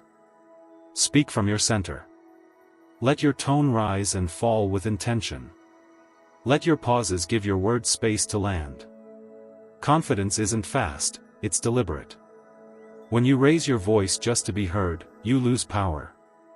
But when you lower your tone and stay calm under pressure, people lean in. They sense control. They hear clarity. And that clarity becomes trust. Don't let nerves control your voice. Nerves are normal, they show that you care. But don't let them weaken your tone. Prepare so thoroughly that your voice becomes your weapon, not your weakness. Practice speaking even when your hands shake. Practice staying calm even when you feel pressure. Because the more control you develop, the more your voice becomes an extension of your inner strength, not your fear. Your tone is a signal of how much you believe in what you're saying. If your tone wavers, the message loses strength. But if your tone carries calm conviction, people feel it. They don't just hear what you say, they believe it. That's why tone matters more than words. It's the emotional weight behind your message. It's the difference between someone hearing you and someone being moved by you. Speak like your words matter, because they do. But also speak like your tone matters, because it does. Every inflection, every emphasis, every silence in between, this is where persuasion lives. Not in fancy vocabulary, but in the presence behind each sound. That presence must be practiced, sharpened, and aligned with who you are. If you want to lead, if you want to influence, if you want to make real change, your tone must become a mirror of your mission. It must reflect who you are and what you're here to do. You cannot afford to sound unsure. You cannot afford to sound small. Your tone must be strong because your mission is too important to be ignored. Start with simple exercises. Read aloud with purpose. Practice different pacing. Vary your tone. Experiment with volume. Train your ear to hear what sounds clear and what sounds forced. Learn to breathe deeper. Practice holding space with silence. These are not performance tricks, these are tools of power. These are habits of leaders who understand that how they speak shapes how the world sees them. A strong tone doesn't mean being loud, it means being firm, clear, and steady. It means owning your message without rushing it. It means delivering each sentence like it matters, because it does. And the more you practice this, the more natural it becomes. Soon, your voice starts matching your vision. Your tone starts reflecting your discipline. And your communication becomes unforgettable. This isn't about becoming someone else. It's about removing the noise between who you are and how you sound. It's about making your voice an honest representation of your strength, your leadership, your focus. When you speak with purpose, people listen differently. They feel something. They connect. They follow. That's how transformation begins, one strong voice at a time. And it doesn't matter what your background is. It doesn't matter what you've struggled with. Everyone can develop a powerful tone. Everyone can sharpen their voice. Everyone can rise from silence to strength. All it takes is commitment, consistent practice, and a decision to no longer speak from fear. When you choose to strengthen your tone, you choose to honor your message. You choose to stop hiding behind weak delivery. You choose to become persuasive, not because you're trying to manipulate, but because you're grounded in truth. And truth delivered with clarity becomes unstoppable. Don't underestimate what happens when your voice changes. It changes how people respond to you. It changes how they see you. It changes how you see yourself. You begin to speak with alignment, with flow, with certainty. And that certainty influences everything, from how you lead to how you live. There will always be people with louder voices. But loud isn't the goal. Presence is. Confidence is. Authentic persuasion is. And when your tone is tuned to match your power, you no longer need to prove anything. You simply speak, and the message lands. You speak, and the room shifts. You speak, and people feel it. So start today.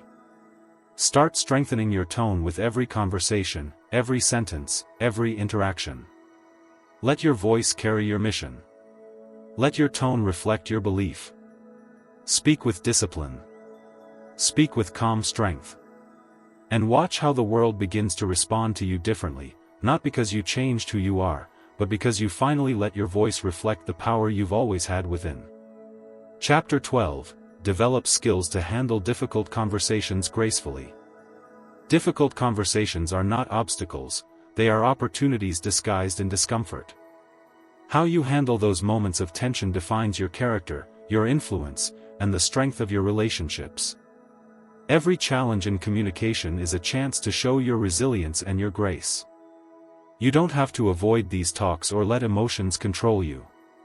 You can learn to navigate them with calmness, clarity, and respect that transforms conflict into connection. Handling tough conversations gracefully starts with understanding the power of preparation. When you anticipate the difficult talk ahead, you shift from reaction to intention. You give yourself the chance to think through your message, your feelings, and your desired outcome before the words even leave your mouth.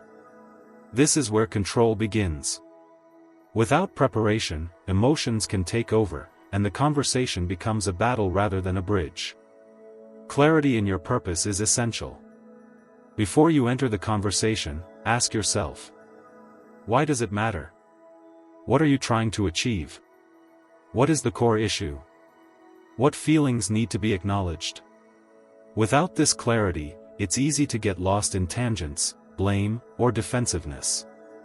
When your purpose is clear, your message is focused, and your words carry direction rather than confusion. Another critical skill is mastering your emotions. Difficult talks often stir strong feelings, frustration, anger, fear, or hurt. But emotional intensity can cloud your judgment and escalate conflict if you don't manage it. Developing emotional awareness means recognizing your feelings without letting them dictate your responses. Take a moment to breathe, ground yourself, and respond rather than react. This self-control shows strength, not weakness. Listening is the most powerful tool in tough conversations. It's tempting to defend yourself or push your point, but real progress happens when you listen deeply. This means more than just waiting your turn to speak, it means fully engaging with the other person's words, tone, and emotions. When you listen with empathy, you validate their experience and open the door to mutual understanding. Listening shifts the dynamic from confrontation to collaboration. How you phrase your words matters immensely. Using "I" statements rather than "you" accusations lowers defenses and keeps the conversation productive. For example, saying, "I feel concerned when deadlines are missed," invites dialogue, while "you never meet deadlines" triggers resistance. Thoughtful language creates space for honesty without hostility. It's about expressing your truth while respecting theirs. Timing is a subtle but vital factor. Choosing when and where to have difficult conversations can make a huge difference. Private settings, free from distractions, allow for open dialogue. Avoid moments of high stress or exhaustion when emotions are already fragile. Sometimes, waiting to address an issue with a calm mind leads to a more effective exchange than pushing it immediately. Body language is a silent communicator that can either escalate or ease tension. Maintaining open posture, steady eye contact, and calm gestures conveys respect and attentiveness. Closed-off positions, crossed arms, or avoiding eye contact send signals of defensiveness or disinterest, even if your words are kind. Aligning your nonverbal cues with your message strengthens trust and encourages openness. Patience is indispensable. Difficult conversations rarely resolve everything at once. They are often the start of ongoing dialogue. Giving space for thoughts to settle, for emotions to cool, and for reflection prevents rash decisions or hurtful words. Showing patience communicates that you value the relationship more than winning the argument. Adopting a mindset of curiosity instead of judgment shifts the energy of the conversation. Instead of assuming motives or placing blame, ask questions to understand the other person's perspective. Genuine curiosity breaks down barriers and invites honesty. When you seek to understand rather than to attack, you foster a safe environment for change and growth. Owning your part in the situation builds credibility and reduces defensiveness. Admitting mistakes or acknowledging misunderstandings demonstrates maturity and opens the door for others to do the same. Taking responsibility diffuses blame games and moves the conversation towards solutions instead of conflict. Setting clear boundaries during difficult talks protects your well-being and maintains respect. If the conversation becomes disrespectful or harmful, it's okay to pause, step back, or reschedule. Gracefully managing boundaries shows that you respect yourself and the other person enough to demand a constructive dialogue. Using silence strategically can be incredibly effective. Pausing after making a point, or after hearing something challenging, allows space for reflection and shows confidence. Silence gives weight to your words and discourages rushed reactions. It's a powerful way to create balance in emotionally charged conversations. After the conversation, following up is essential to ensure progress and healing. Summarize what was discussed, confirm mutual understanding, and agree on next steps. This follow-through transforms a difficult talk into a productive process and prevents resentment from building. It shows commitment to the relationship and the resolution. Practice transforms these skills from theory into natural habit. Each challenging conversation you face is a chance to refine your approach, build your emotional resilience, and strengthen your ability to connect. Avoidance only makes difficulties grow. Facing them with grace makes you stronger and more respected. Difficult conversations reveal your true leadership, not the loudest voice or the most forceful argument, but the one who listens, responds thoughtfully, and steers toward understanding. This kind of communication builds bridges where others burn them. It creates trust where others leave doubt. And it fosters growth where others find dead ends. When you master handling tough talks gracefully, you no longer fear confrontation. Instead, you welcome it as a tool for growth, clarity, and deeper connection. You become a person people trust to speak honestly without tearing down. You become someone who doesn't just survive conflict but uses it to build stronger relationships. The path to grace in difficult conversations is not quick or easy. It requires self-awareness, discipline, and courage. It asks you to face discomfort and resist the urge to defend or attack. It calls you to listen when you want to speak and to respond when you want to react. But every step forward deepens your confidence and expands your influence. You must remember that difficult conversations are moments of truth. They strip away facades and expose real issues. But they also create space for real solutions. They challenge you to bring your best self, not your reactive self. They push you to communicate with intention, patience, and respect. The rewards for mastering these conversations are profound: stronger relationships, clearer communication, less stress, and greater respect become your reality. Your ability to navigate challenges gracefully separates you from the crowd. It shapes your reputation as someone who can handle pressure without losing composure, someone who can face conflict without losing humanity. Your growth depends on your ability to handle the hard talks gracefully. Your future depends on it. Your relationships depend on it. And your influence in the world depends on it. Step into that power today, and transform how you communicate forever. Chapter 13: Practice consistent eye contact to build rapport instantly. Eye contact is the silent language that speaks louder than words and builds unshakable trust in an instant. The moment you lock eyes with someone, you create a connection deeper than any conversation alone can achieve. It is one of the most powerful tools for forming genuine relationships, commanding respect, and expressing confidence. Mastering consistent eye contact is not just a skill, it is a gateway to influence, understanding, and authentic human connection. When you meet someone and maintain steady eye contact, you tell them, without saying a word, that they matter. Your gaze shows attentiveness, respect, and honesty. It signals that you are fully present, engaged, and open to interaction. This presence is magnetic because people crave being seen and heard in a world full of distractions. Eye contact honors that need and makes others feel valued immediately. Consistency in eye contact means finding the delicate balance between engagement and comfort. Staring too intensely can feel aggressive or intimidating, while avoiding eye contact suggests insecurity or disinterest. The key is to hold the gaze just long enough to communicate sincerity, then naturally look away before returning to maintain flow.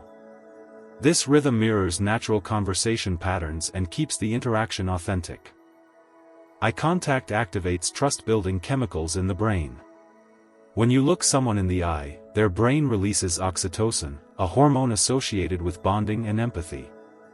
This biological response makes them feel safer and more willing to open up.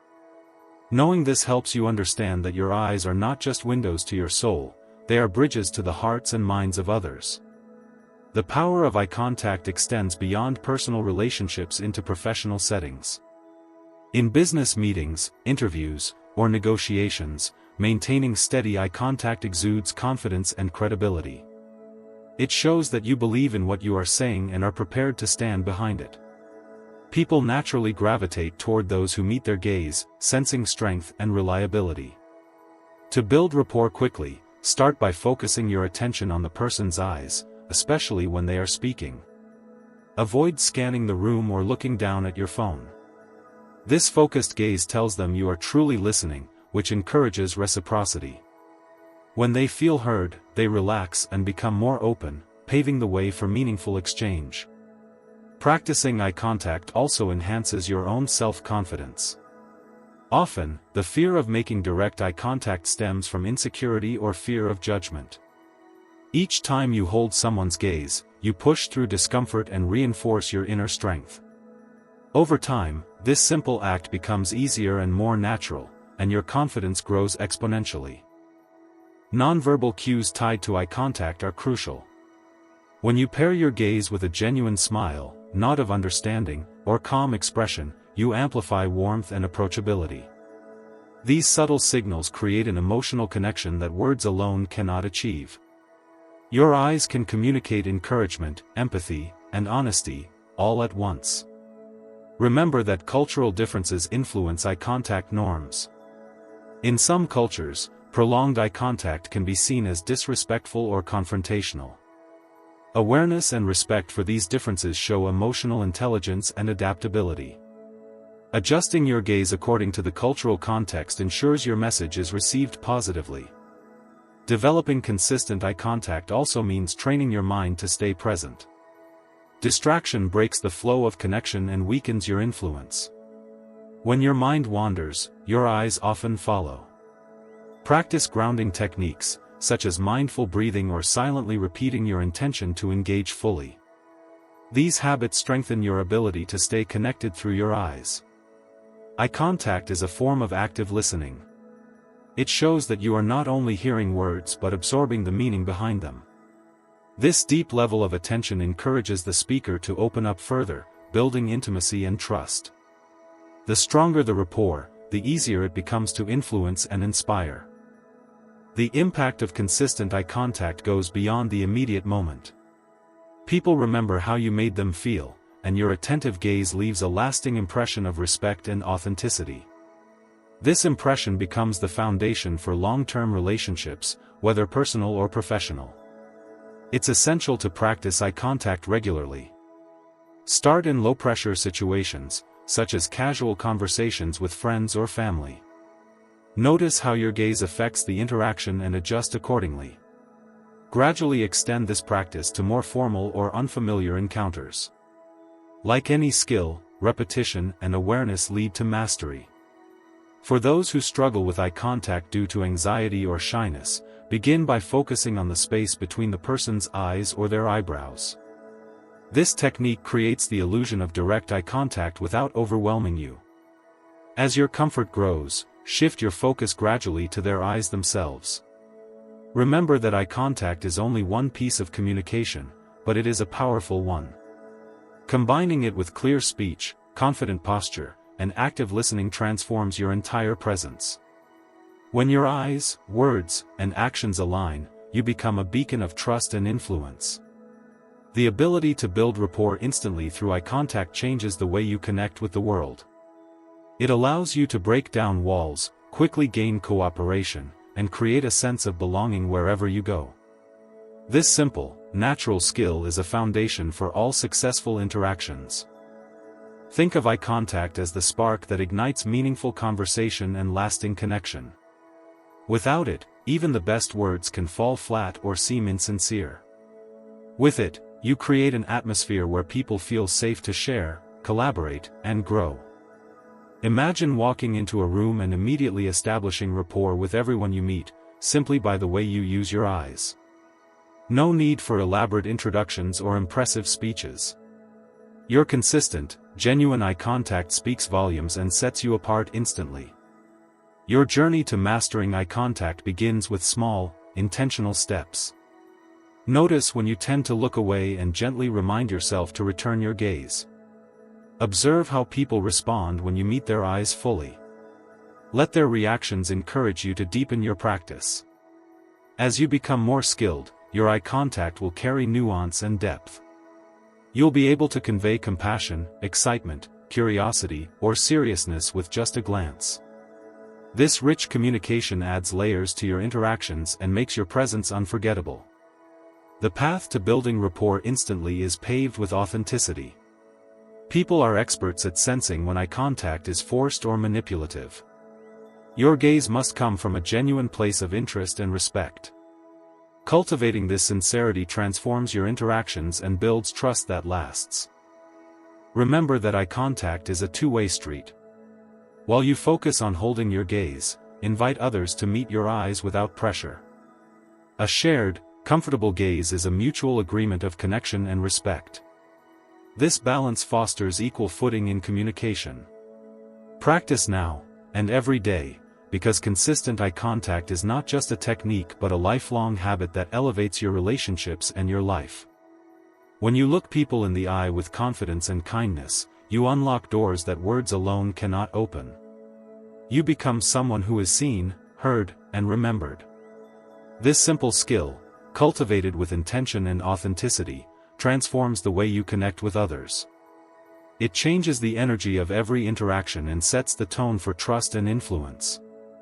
Master consistent eye contact, and watch how your relationships flourish, your confidence soars, and your impact deepens, without saying a single word. Chapter 14, use humor wisely to lighten conversations and connect warmly. If you want to create real connections and make your presence unforgettable, learning to use humor wisely is one of the most powerful tools you can master. Humor is not just about making people laugh, it's about breaking down walls, easing tension, and opening doors to genuine warmth between people. When used well, humor disarms defenses and invites others into your world. It softens difficult moments and makes conversations flow naturally. But humor is a skill that requires care and understanding, because when misused, it can push people away instead of drawing them closer. To use humor effectively, you must first develop a deep sense of timing. Timing isn't just about when to say something funny, it's about reading the room, sensing the mood, and knowing what kind of humor fits the moment. A well-placed, light joke can relieve stress and create a positive atmosphere, but a poorly timed joke might seem insensitive or awkward. Becoming attuned to others' reactions and adjusting your humor accordingly is a sign of emotional intelligence that few master. At its core, humor should be inclusive, not exclusive. When you joke at someone else's expense, it risks alienating or hurting them, even if you don't intend it. The most impactful humor invites everyone to smile together. Self-deprecating humor, when used sparingly and sincerely, shows humility and makes you more relatable. It reveals that you don't take yourself too seriously, which invites others to lower their guard as well. This kind of humor connects on a human level and builds trust. Learning to laugh at life's imperfections, and your own mistakes, cultivates resilience. When you don't let small setbacks or awkward moments shake you but instead make light of them, you demonstrate confidence and emotional strength. Others admire that energy because it shows you're comfortable in your own skin and willing to embrace life's challenges with a light heart. That attitude is magnetic. But humor is not a license to avoid seriousness. When conversations require sensitivity or gravity, humor should step aside. Using humor at the wrong time can undermine the importance of what's being said. Mastering humor means knowing when to switch gears and respect the moment's tone. That balance is what separates those who truly connect from those who only seem funny on the surface. Cultivating humor also means sharpening your observational skills. The funniest people often find humor in everyday life, in small details others overlook. They notice the little ironies, the quirks of human behavior, and the unexpected twists that life throws at us. Observational humor isn't about mocking but about revealing shared experiences in a way that makes people smile or nod in recognition. This shared understanding deepens bonds and sparks connection. Another key aspect is storytelling. When humor is woven into stories, it becomes far more engaging and memorable. A humorous story invites listeners to enter your experience and feel the emotions you felt, but with a lightness that keeps them entertained. Stories with humor stick in the mind and make your message more persuasive. They transform ordinary facts or lessons into compelling narratives that inspire action. Humor also works as a powerful social lubricant in groups. In team settings or social gatherings, a well-timed joke can break tension and encourage collaboration. It helps people relax, lowers barriers, and fosters a sense of belonging. Leaders who use humor effectively create environments where creativity and trust thrive, because people feel safe to express themselves without fear of judgment. It's important to be authentic with your humor. Trying too hard to be funny or using jokes that don't feel natural to you can backfire and create discomfort. True humor comes from your unique perspective and voice. It reflects your personality and values. When you share humor that aligns with who you are, it resonates more deeply and feels genuine to others. One practical way to cultivate your humor is by paying attention to comedians or speakers you admire. Notice how they build up their jokes, the rhythm they use, and how they engage their audience. Practice telling jokes or funny stories in front of a mirror or to close friends. Notice which types of humor make you laugh and feel good, and which feel forced or fall flat. This experimentation sharpens your sense of what works for you. Humor is also about attitude. When you approach life with a playful mindset and a willingness to see the lighter side, humor flows more naturally. It's a habit of mind that trains you to find joy and amusement even in challenging circumstances. This perspective not only uplifts you but also radiates outward, influencing those around you. Listening plays a crucial role in humor. To respond with humor that fits the moment, you must be fully present and attentive. You have to catch the cues in conversation, tone of voice, facial expressions, body language, that signal whether humor will be welcomed or not. This kind of active listening builds empathy and makes your humor feel timely and appropriate. It's also wise to avoid humor that touches on sensitive topics, such as race, religion, gender, or personal tragedies. Humor should never reinforce stereotypes or cause harm. The goal is to connect and uplift, not divide or wound. When in doubt, choose humor that celebrates life's absurdities and common human experiences rather than targeting individuals or groups. Using humor wisely means embracing vulnerability, too. Sometimes, the funniest moments arise when you admit your own imperfections or mishaps openly and without shame. Sharing these moments humanizes you and invites others to share their own stories. Vulnerability combined with humor creates powerful bonds of trust and mutual respect. Humor can also serve as a tool for perspective. When you learn to laugh at yourself, you gain distance from your problems. This distance helps you avoid getting trapped in negativity or overthinking. It allows you to face difficulties with a clearer mind and a lighter heart, which leads to better decision-making and emotional balance. Finally, humor is a gift that grows the more you give it. When you make others laugh, you create joy that returns to you multiplied. This positive feedback loop builds relationships, fosters goodwill, and increases your influence. People naturally gravitate toward those who brighten their day and make them feel good. Mastering the wise use of humor is not an overnight achievement. It takes awareness, practice, and a willingness to learn from mistakes. You will stumble, misread cues, and occasionally fall flat. But each attempt teaches you more about yourself and others. Over time, your humor will become a natural extension of your personality, a beacon of light in your interactions. This skill transforms communication from merely exchanging information into a vibrant, engaging, and deeply human experience. When you harness humor with care, you unlock a secret door to connection that few people ever find. You become someone who not only speaks but truly reaches the hearts of those around you. So start today. Notice the small moments that make you smile or chuckle. Share those moments with others, and watch how your relationships begin to shift. Let humor be the bridge that links your soul to theirs, the spark that ignites warmth and trust in every conversation. The power to change your world through humor is in your hands. Use it wisely. Use it well. And watch how your life transforms. Chapter 15: Adapt your communication style to different personalities. If you want to master the art of influence and deepen every connection you make, the most powerful skill you can develop is the ability to adapt your communication style to the person in front of you. Every person thinks, feels, and reacts in a unique way. What works to inspire one might fall flat, or even cause resistance, in another.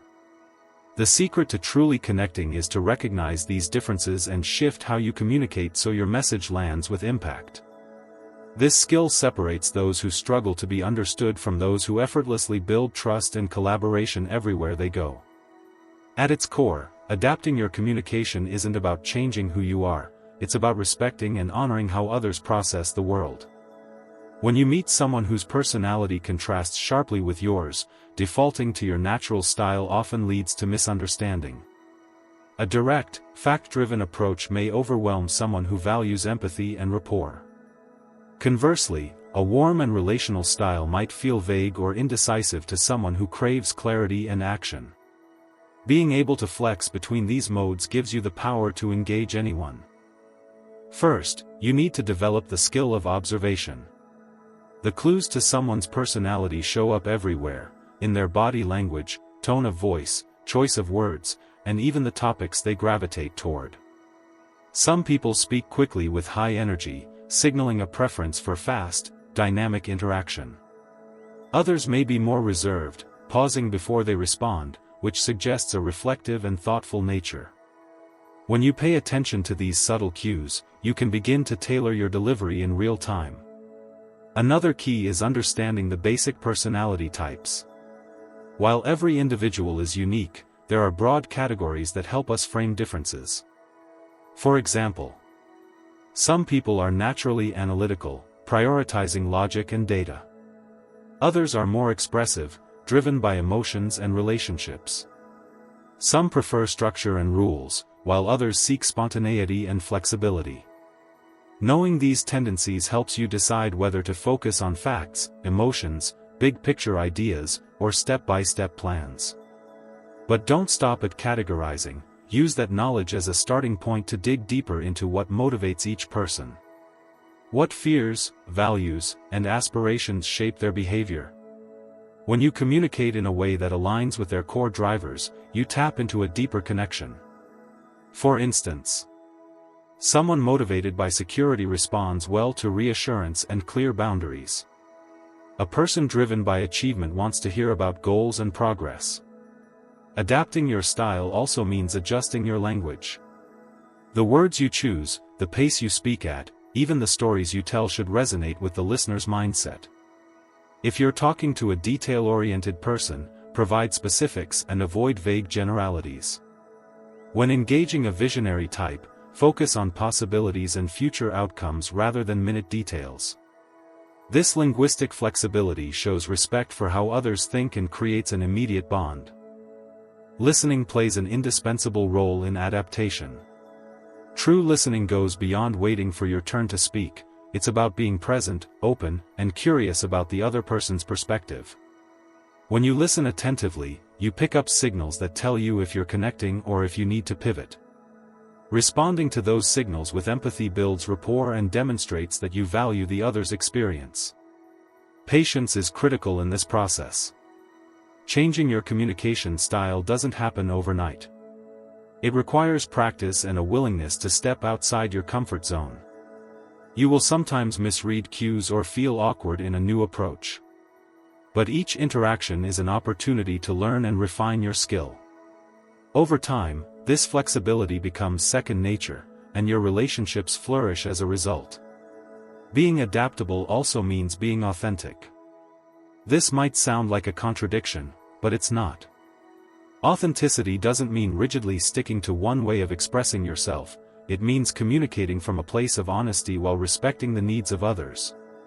You can remain true to your values and personality while adjusting the way you present your message. This balance builds trust because people sense sincerity even when your style shifts. It's important to avoid stereotypes or assumptions when adapting. While personality frameworks are helpful, they are only guides, not boxes to trap people in. Approach each interaction with an open mind, ready to discover what makes this person unique. Ask questions and invite them to share their preferences. This curiosity deepens your understanding and shows respect for their individuality. Listening plays an indispensable role in adaptation. True listening goes beyond waiting for your turn to speak. It's about being present, open, and curious about the other person's perspective. When you listen attentively, you pick up signals that tell you if you're connecting or if you need to pivot.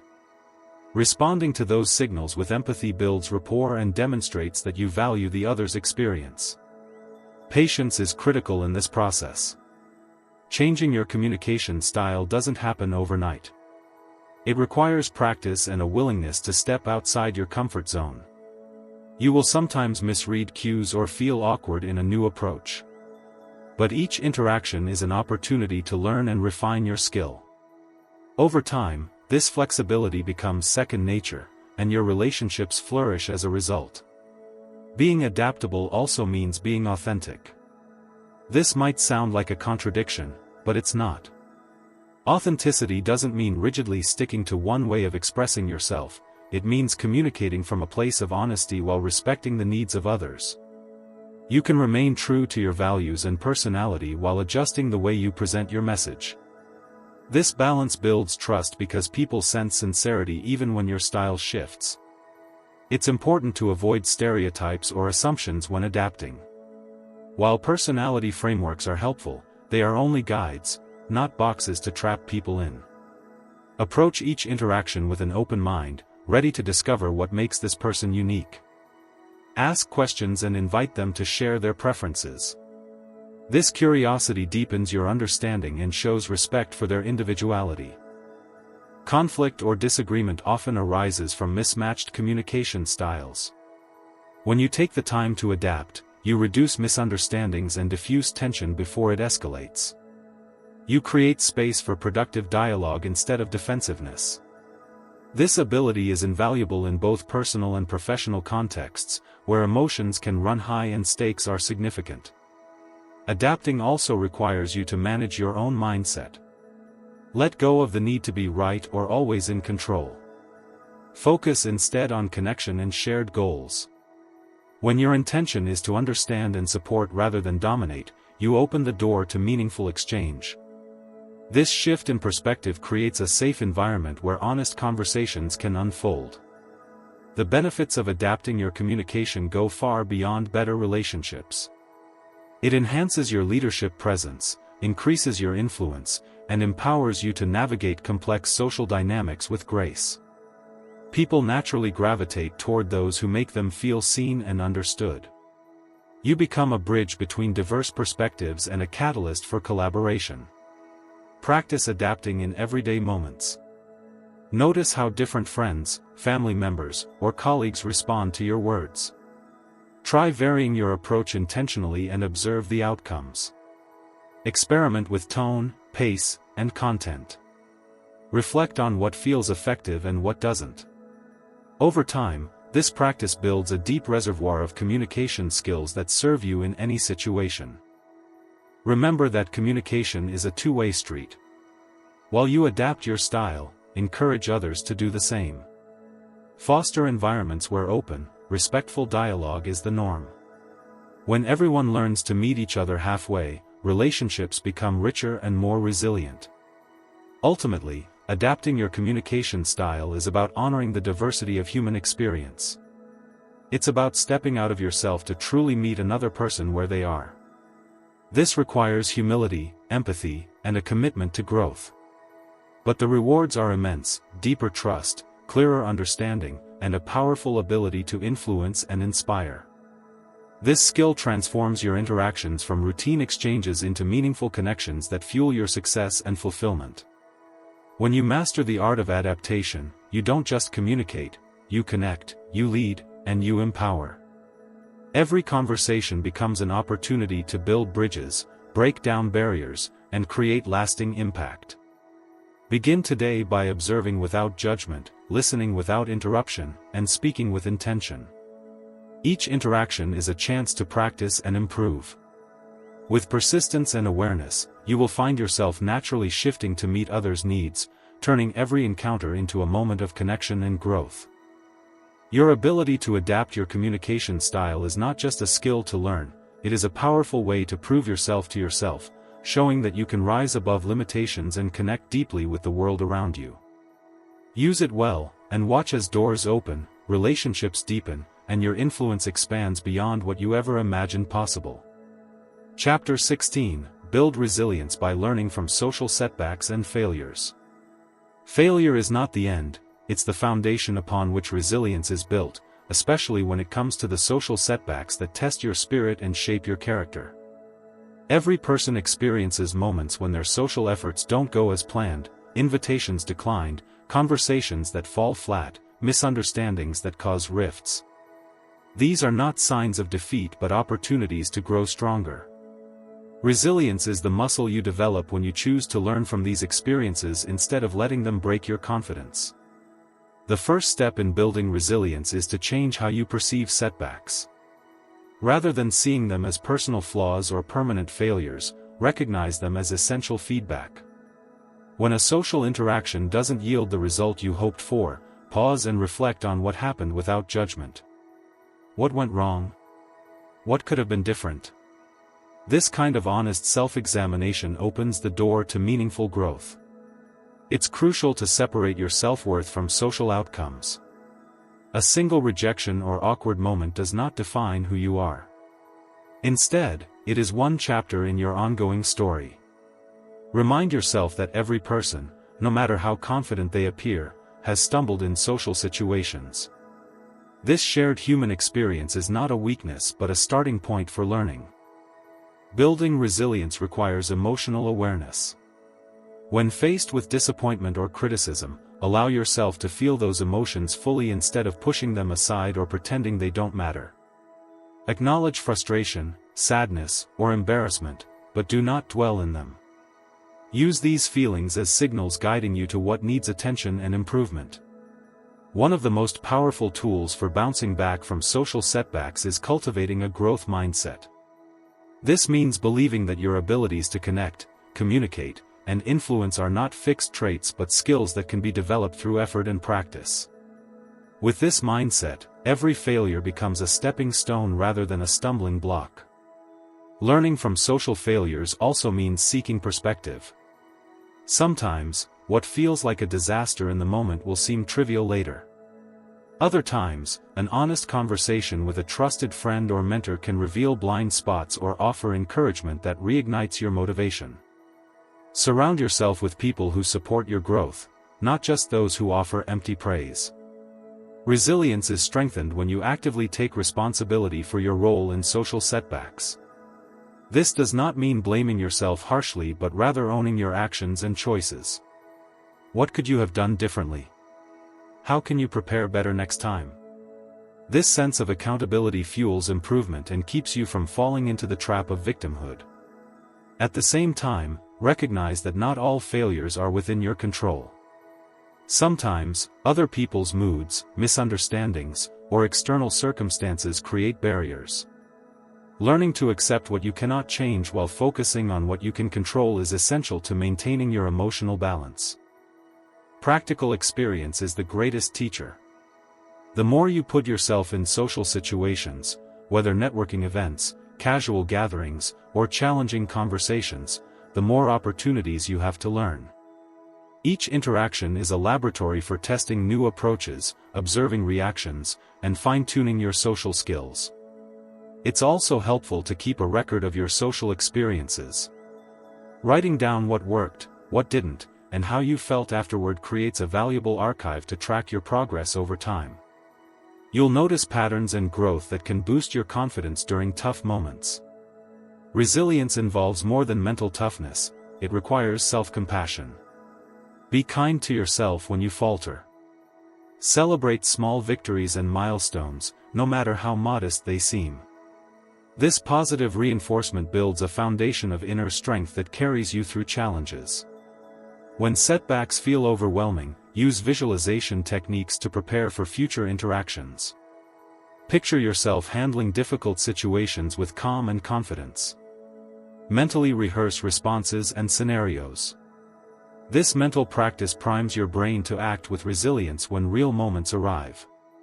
Social resilience also means developing flexibility in your approach. If one way of connecting doesn't work, try another. Be curious about different communication styles, cultural norms, and personality types. The more adaptable you are, the more you expand your capacity to build meaningful relationships. Avoid the trap of isolation after a social setback. It's tempting to withdraw to protect yourself from further disappointment, but this only weakens resilience. Instead, use setbacks as a signal to reach out and deepen connections. Honest vulnerability with others often leads to support and shared wisdom. Another key aspect of resilience is learning to manage rejection gracefully. Understand that rejection often says more about the other person's needs or circumstances than your worth. When you can depersonalize rejection and respond with grace, you preserve your dignity and open the door to future opportunities.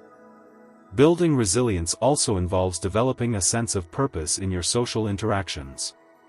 When you know why you want to connect, to learn, to grow, to contribute, you anchor yourself in something larger than momentary setbacks. This sense of meaning fuels persistence and keeps you moving forward. Embrace patience as you build resilience. Change rarely happens overnight. Some lessons take time to internalize. The key is consistent effort and a refusal to give up, even when progress feels slow. Each experience, successful or not, adds to your reservoir of strength. Look to examples of resilience in others for inspiration. Stories of people who faced repeated social failures yet rose to become influential connectors show that persistence and learning can overcome almost any obstacle. Their journeys remind you that setbacks are part of the path to mastery. In moments of doubt, remind yourself that resilience is a choice. You decide whether to let setbacks define you or to use them as fuel for growth. This mindset shift is transformative. It empowers you to turn adversity into advantage. Remember that social resilience is not about being perfect. It's about showing up, making mistakes, learning, and trying again with greater wisdom. The courage to continue despite failures is the true mark of strength. The skills you develop by learning from social setbacks ripple into all areas of life: increased confidence, better emotional regulation, sharper communication skills, and deeper empathy, all come from facing challenges head-on and refusing to be defeated. Ultimately, building resilience through social failures shapes you into a more authentic, grounded, and compassionate person. It teaches you humility, patience, and the power of persistence. When you embrace this journey fully, you not only improve your relationships, you transform your relationship with yourself. Every setback is a hidden opportunity to prove your resilience. By facing social failures with openness, reflection, and commitment to growth, you create a life where challenges become stepping stones and setbacks fuel your rise. This is how you build unshakable strength, not just for social success, but for life itself. Chapter 17: Embrace vulnerability to create genuine and lasting connections. True connection begins when you dare to show your authentic self, even if it means revealing your vulnerabilities. The courage to be vulnerable is not a sign of weakness, it is the ultimate strength. When you lower your defenses and share your genuine thoughts, fears, and emotions, you invite others into a space of honesty and trust. This openness paves the way for connections that are deep, real, and lasting. Vulnerability is often misunderstood as exposing flaws or risking judgment, but it is actually about embracing your full humanity without apology. It is the willingness to be seen as imperfect, to admit doubts, and to share experiences that touch your heart. This act of bravery fosters intimacy in relationships that surface-level conversations cannot reach. People instinctively respond to sincerity. When you communicate with openness, it signals that you are approachable and trustworthy. This makes others feel safe to drop their own masks and share their truths, creating a powerful cycle of mutual understanding. The beauty of vulnerability lies in this shared experience of being real. One barrier to embracing vulnerability is the fear of rejection. Yet, hiding behind walls to avoid rejection often leads to isolation and superficial connections. When you take the risk to be vulnerable, you may face disappointment sometimes, but you also open the door to genuine acceptance and support from those who truly matter. Authenticity starts within. Before you can invite others into your vulnerability, you must be willing to sit with your own feelings honestly. This means recognizing your fears, insecurities, and hopes without judgment. Self-awareness creates a foundation from which you can share openly without being overwhelmed. Vulnerability is not about oversharing indiscriminately, it requires discernment. Knowing when and with whom to open up is key. Choose people who have demonstrated empathy and respect. When shared in a safe context, vulnerability builds trust rather than exposing you to harm. Practicing vulnerability also means accepting the discomfort that comes with it. Sharing personal truths can make you feel exposed or uncertain, but leaning into that discomfort is where growth happens. Over time, what once felt risky becomes easier, and your confidence in authentic communication grows. The willingness to be vulnerable encourages empathy from others. When you reveal your struggles or fears, you remind those around you that everyone faces challenges. This recognition breaks down barriers and fosters compassion, which deepens relationships beyond surface interactions. Vulnerability allows for more meaningful conversations. Instead of sticking to safe topics, you open doors to discuss values, dreams, and fears. These discussions reveal layers of personality and create connections grounded in shared human experience rather than superficial exchanges. Showing vulnerability in leadership or influence builds respect and loyalty. Leaders who admit mistakes and share challenges inspire others to be honest and engaged. This transparency creates environments where creativity and collaboration flourish. The practice of vulnerability is a continuous journey. It doesn't mean you will be open about everything at all times, but rather that you cultivate a habit of authenticity. This habit nurtures resilience because it builds a sense of belonging and support, which sustains you through life's ups and downs. Sharing your story, including the parts you once felt ashamed of, can be liberating. It transforms pain into power by giving meaning to your experiences and connecting with others who relate. Stories of vulnerability inspire courage and foster communities where people feel seen and heard. Remember, vulnerability is not synonymous with weakness, it is a gateway to strength. It demands courage to face uncertainty and emotional risk. This courage strengthens your self-esteem because it anchors your identity in truth rather than perfection. To embrace vulnerability, start small. Share a personal insight or feeling in a conversation where it feels appropriate. Notice the responses you receive and how it shifts the dynamic. With each experience, your ability to connect authentically grows. Learning to listen vulnerably is equally important. When someone else shares their truth, resist the urge to judge or fix. Instead, offer your full presence and empathy. This reciprocal openness creates a safe space for both parties to thrive. Cultivating vulnerability involves letting go of control over how others perceive you. This liberation frees you from the exhausting cycle of people-pleasing and fear of criticism. When you accept yourself fully, others are more likely to accept you too. The fear of vulnerability often stems from childhood conditioning or past hurts.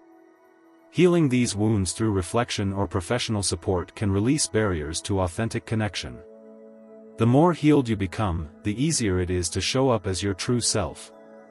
Vulnerability enriches romantic relationships profoundly. Partners who share openly create emotional intimacy that builds trust and mutual respect. This depth strengthens bonds and creates a secure foundation for lasting love. In friendships, vulnerability allows for real understanding.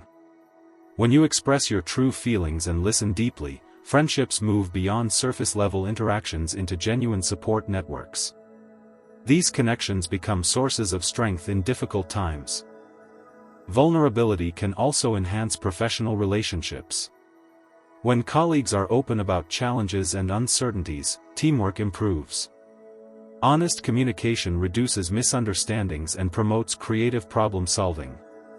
Social media often encourages curated, polished images of life that mask vulnerability. Choosing to share authentic moments online can foster connection and inspire others. It reminds us that behind every highlight reel are real people with real struggles. Physical presence supports vulnerability. Eye contact, open posture, and a calm voice invite trust and signal sincerity. Nonverbal cues often communicate authenticity more powerfully than words alone. Practicing vulnerability may challenge deeply held beliefs about strength and success. Society often rewards stoicism and perfection, but true influence comes from being relatable and genuine. This shift in mindset opens new possibilities for connection. Ultimately, vulnerability is a gift you give yourself and others. It creates relationships based on truth rather than pretense. These connections enrich your life with meaning, joy, and a sense of belonging. By embracing vulnerability, you step into a life where you are seen fully and loved genuinely. This is the foundation for happiness, growth, and fulfillment. Let go of fear, open your heart, and watch your relationships transform. Chapter 18: Practice patience and presence to fully engage with others. True connection demands more than just being physically present, it requires the profound practice of patience and wholehearted presence in every interaction. In a world that moves at relentless speed, rushing conversations and multitasking during moments meant for connection have become the norm. But real engagement happens only when you slow down and give your full attention to the person in front of you. This is where patience becomes a powerful tool. Patience is not merely waiting, it is an active choice to honor the pace of others and the flow of genuine dialogue. It means resisting the urge to interrupt, to finish sentences, or to push for quick answers. Instead, you embrace silence, allow ideas to unfold naturally, and create space for thoughts and feelings to emerge authentically. Presence is the act of bringing your full self, mind, body, and spirit, into the moment. It demands focusing your awareness entirely on the other person, setting aside distractions, judgments, and preconceived notions. This kind of presence tells the other person they are valued and respected beyond words. When you practice patience and presence, you communicate something deeper than language alone can express. Your calm demeanor, attentive gaze, and receptive posture signal that you are fully engaged and open. This kind of attention fosters trust and encourages others to share more openly. Many people have grown accustomed to being listened to with only half of someone's attention. They crave real listening, an experience that validates their thoughts and feelings. Offering patience and presence fulfills this craving and elevates your relationships to a higher level of authenticity. The impact of patient presence is felt immediately. Conversations flow more smoothly because both parties feel understood rather than rushed. This creates a foundation where meaningful ideas can be exchanged and emotional bonds can be nurtured. In challenging conversations, patience serves as a buffer against reactivity. Instead of reacting impulsively to triggering words or emotions, you create space to process and respond thoughtfully. This approach diffuses tension and opens the door to resolution and understanding. Practicing presence is a skill that requires consistent effort. Our minds wander, distractions abound, and patience can wear thin. Recognizing when your focus drifts is the first step to reclaiming it. Gently bringing yourself back to the conversation without self-judgment builds this muscle over time. Patience also teaches acceptance. People have different communication styles and rhythms.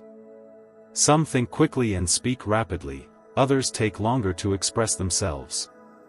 Meeting people where they are, without pushing for speed, respects their individuality and encourages genuine exchange. When you are truly present, you notice subtle cues beyond words, tone, body language, eye movement, that reveal deeper layers of meaning. This heightened awareness allows you to respond with empathy and insight, enriching the connection further. Presence is not passive, it is an active engagement that invites curiosity and openness.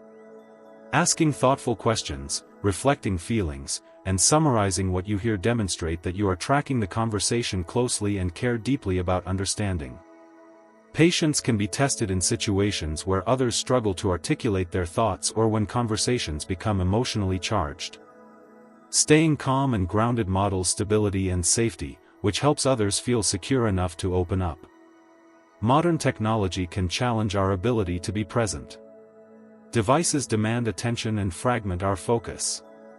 Choosing to set aside phones, turn off notifications, and dedicate uninterrupted time to interactions honors the sacredness of human connection. Presence enhances not only verbal communication but also physical intimacy.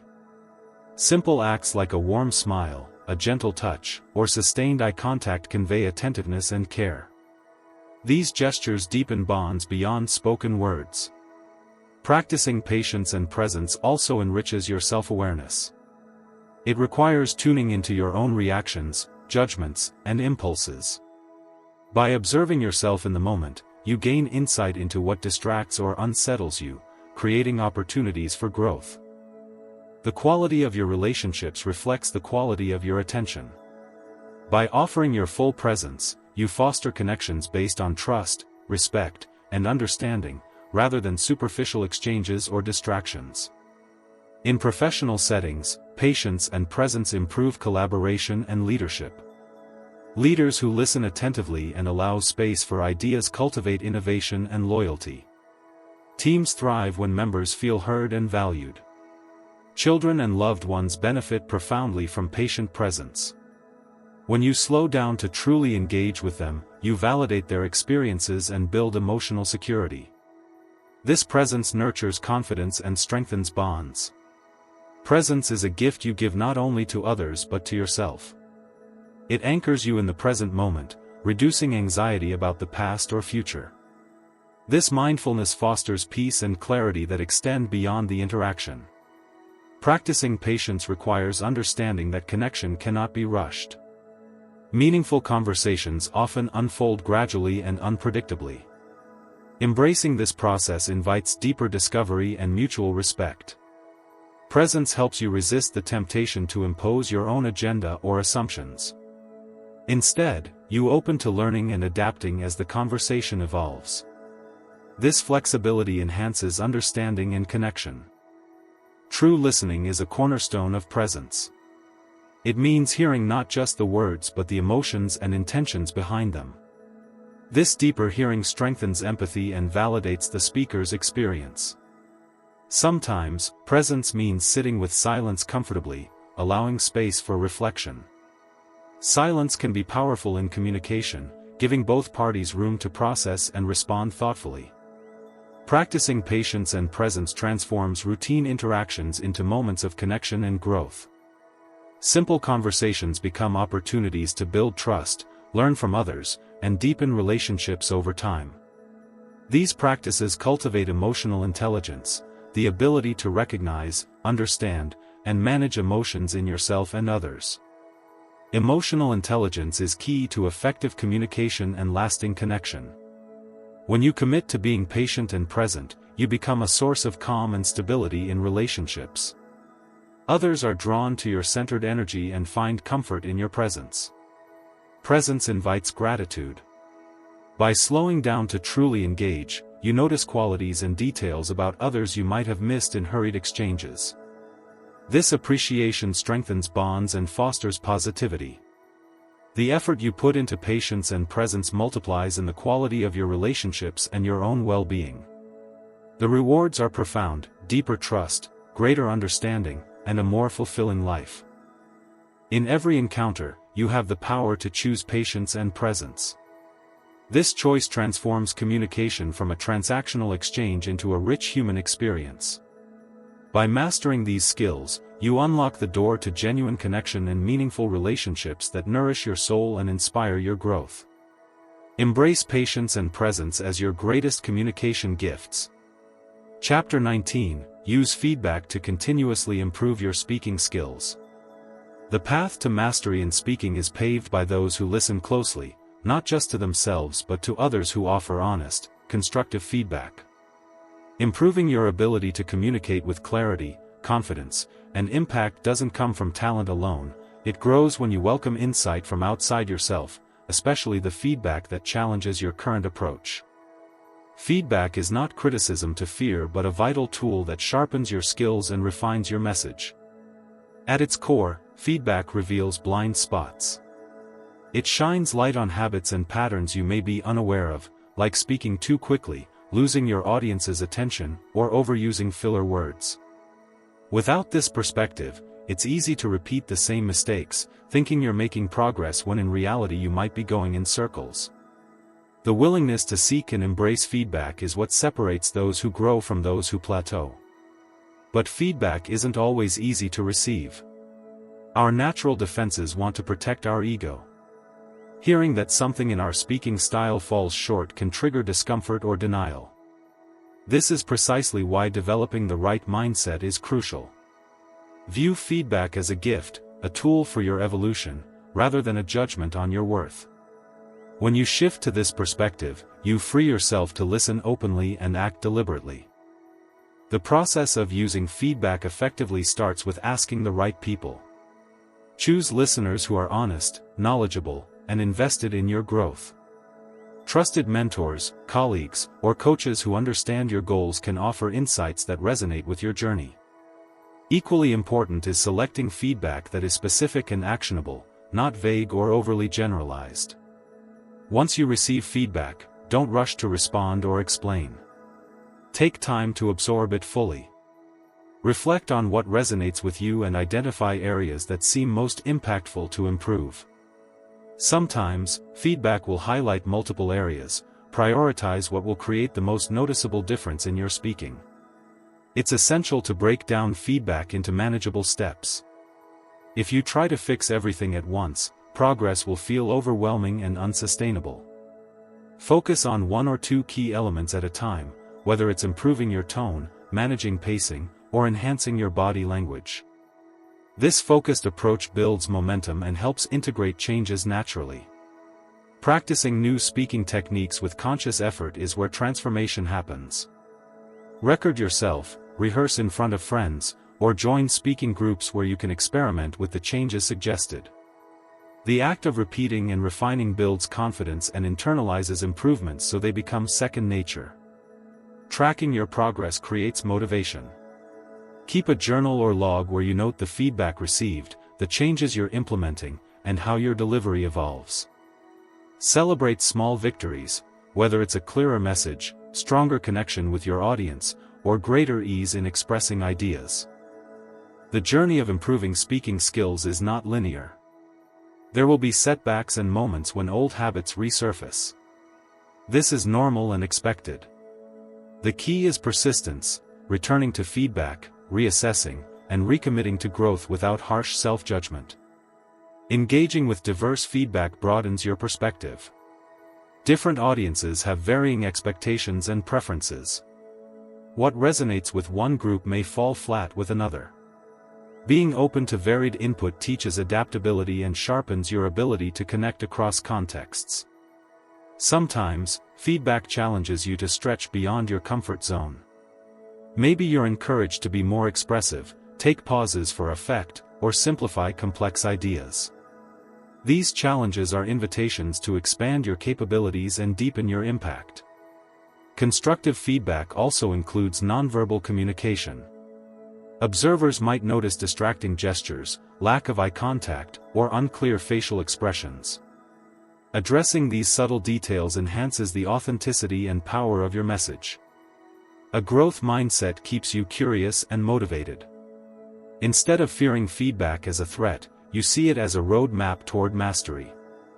This mindset fuels resilience when progress feels slow and keeps you engaged in lifelong learning. Incorporating feedback requires humility. Recognizing that there's always room to improve keeps complacency at bay and inspires continuous self-exploration. This humility opens doors to meaningful dialogue and mentorship, accelerating your development. Feedback loops are most effective when they become a regular practice rather than a one-time event. Seek ongoing input after presentations, meetings, or practice sessions. This rhythm ensures steady refinement and prevents stagnation. Beyond seeking external feedback, learn to self-assess critically. Recording your speeches or conversations allows you to observe yourself objectively. Compare your self-observations with external feedback to gain a fuller picture of your strengths and growth areas. Learning from public speaking experts and studying effective communicators complements personalized feedback. Analyze what makes their delivery compelling, tone, pacing, storytelling, and experiment with integrating these elements into your style. Balance is important. While feedback guides improvement, don't lose your authentic voice. Trying to please everyone dilutes your uniqueness. Use feedback to polish your delivery, not to become a different person. Authenticity is what truly connects with audiences. Encourage those around you to share feedback openly. By creating a safe and supportive environment, express appreciation for honest insights, which fosters trust and invites more meaningful input. Feedback can also enhance your listening skills. Receiving it attentively models the kind of listening you wish to embody in your speaking engagements. This mutual exchange deepens communication and rapport. Remember that feedback is a dynamic dialogue, not a final verdict. Ask clarifying questions if something is unclear or if you want suggestions on how to improve specific aspects. Engaging in this conversation deepens understanding. When you embrace feedback with openness, you cultivate a mindset of growth that extends beyond speaking. It shapes how you approach challenges in all areas of life, turning obstacles into opportunities. The most skilled speakers you admire have all been shaped by feedback. Their journeys involve trial, error, and continual refinement. Their mastery reflects dedication to learning and courage to face criticism head-on. By making feedback an integral part of your communication practice, you accelerate your growth and build confidence. Each insight you integrate expands your ability to inspire, influence, and connect meaningfully. In the end, improving your speaking is not about perfection but progress. Feedback lights the way, guiding you through the maze of self-improvement toward a more powerful and authentic expression of yourself. Your voice is your instrument, and feedback is the tuning fork that brings it into harmony. Embrace it fully, and watch your communication skills soar to new heights. Chapter 20. Commit daily to practicing and refining your communication. Mastery in communication is not born overnight, it is forged through relentless daily practice and a fierce commitment to improvement. Every great speaker, every influential leader, and every person who commands attention with their words has dedicated themselves to the craft, hour after hour, day after day. Communication is a skill that thrives on consistency, not luck or mere talent. If you want your voice to carry power, clarity, and confidence, you must treat it like a muscle that needs daily exercise. When you commit to practicing your communication regularly, you build momentum that propels you forward. It's easy to underestimate how much small, consistent efforts compound over time. A few minutes every day spent refining your tone, your choice of words, or your ability to listen deeply creates profound shifts that are almost invisible in the moment but unmistakable when looking back weeks or months later. The act of daily practice requires discipline. It means showing up even on days when motivation wanes, when you feel tired or doubtful. Discipline is the bridge between goals and achievement, and it is your ally in turning potential into reality. Communication, like any art, demands your attention and care, not just when you feel inspired but especially when it feels hard. A powerful approach to daily practice is to create intentional habits that integrate communication exercises seamlessly into your routine. This could be as simple as dedicating time each morning to read aloud, refining your pronunciation and flow, or journaling your thoughts to clarify your message. It might involve rehearsing a presentation in front of a mirror or recording yourself and listening critically. The key is consistency paired with deliberate focus on improving specific elements. Every interaction with others becomes an opportunity to practice. Conversations, meetings, casual chats, they are all training grounds. Approach them with mindfulness and curiosity. Notice how your words land, how your body language supports or undermines your message, and how effectively you listen in return. This awareness builds your skill far beyond isolated practice sessions. Growth accelerates when you set clear goals. Identify what aspects of communication you want to refine. Is it reducing filler words? Mastering pauses? Enhancing storytelling? Strengthening empathy in conversations? Breaking down your growth into clear targets makes daily practice purposeful and rewarding. Reflection is essential. At the end of each day, take a moment to review how you communicated. What moments went well? Where did you stumble? What can you do differently tomorrow? This simple habit of self-assessment deepens your learning and anchors improvement in real experience rather than abstract theory. Seeking feedback should be part of your daily commitment. Invite trusted friends, colleagues, or mentors to observe your communication and offer insights. Feedback from others provides fresh perspectives that you might miss and keeps your progress honest and grounded. Remember, communication is not only about speaking but also about listening. Practice active listening daily by giving your full attention, withholding judgment, and responding thoughtfully. This sharpens your ability to engage authentically and enhances your overall effectiveness. A significant part of refining communication is embracing mistakes as stepping stones rather than failures. Every misstep reveals something to learn. When you stumble in conversation or lose your train of thought, view it as valuable data, not a setback. This mindset keeps your practice constructive and your spirit resilient. Variety in practice stimulates growth.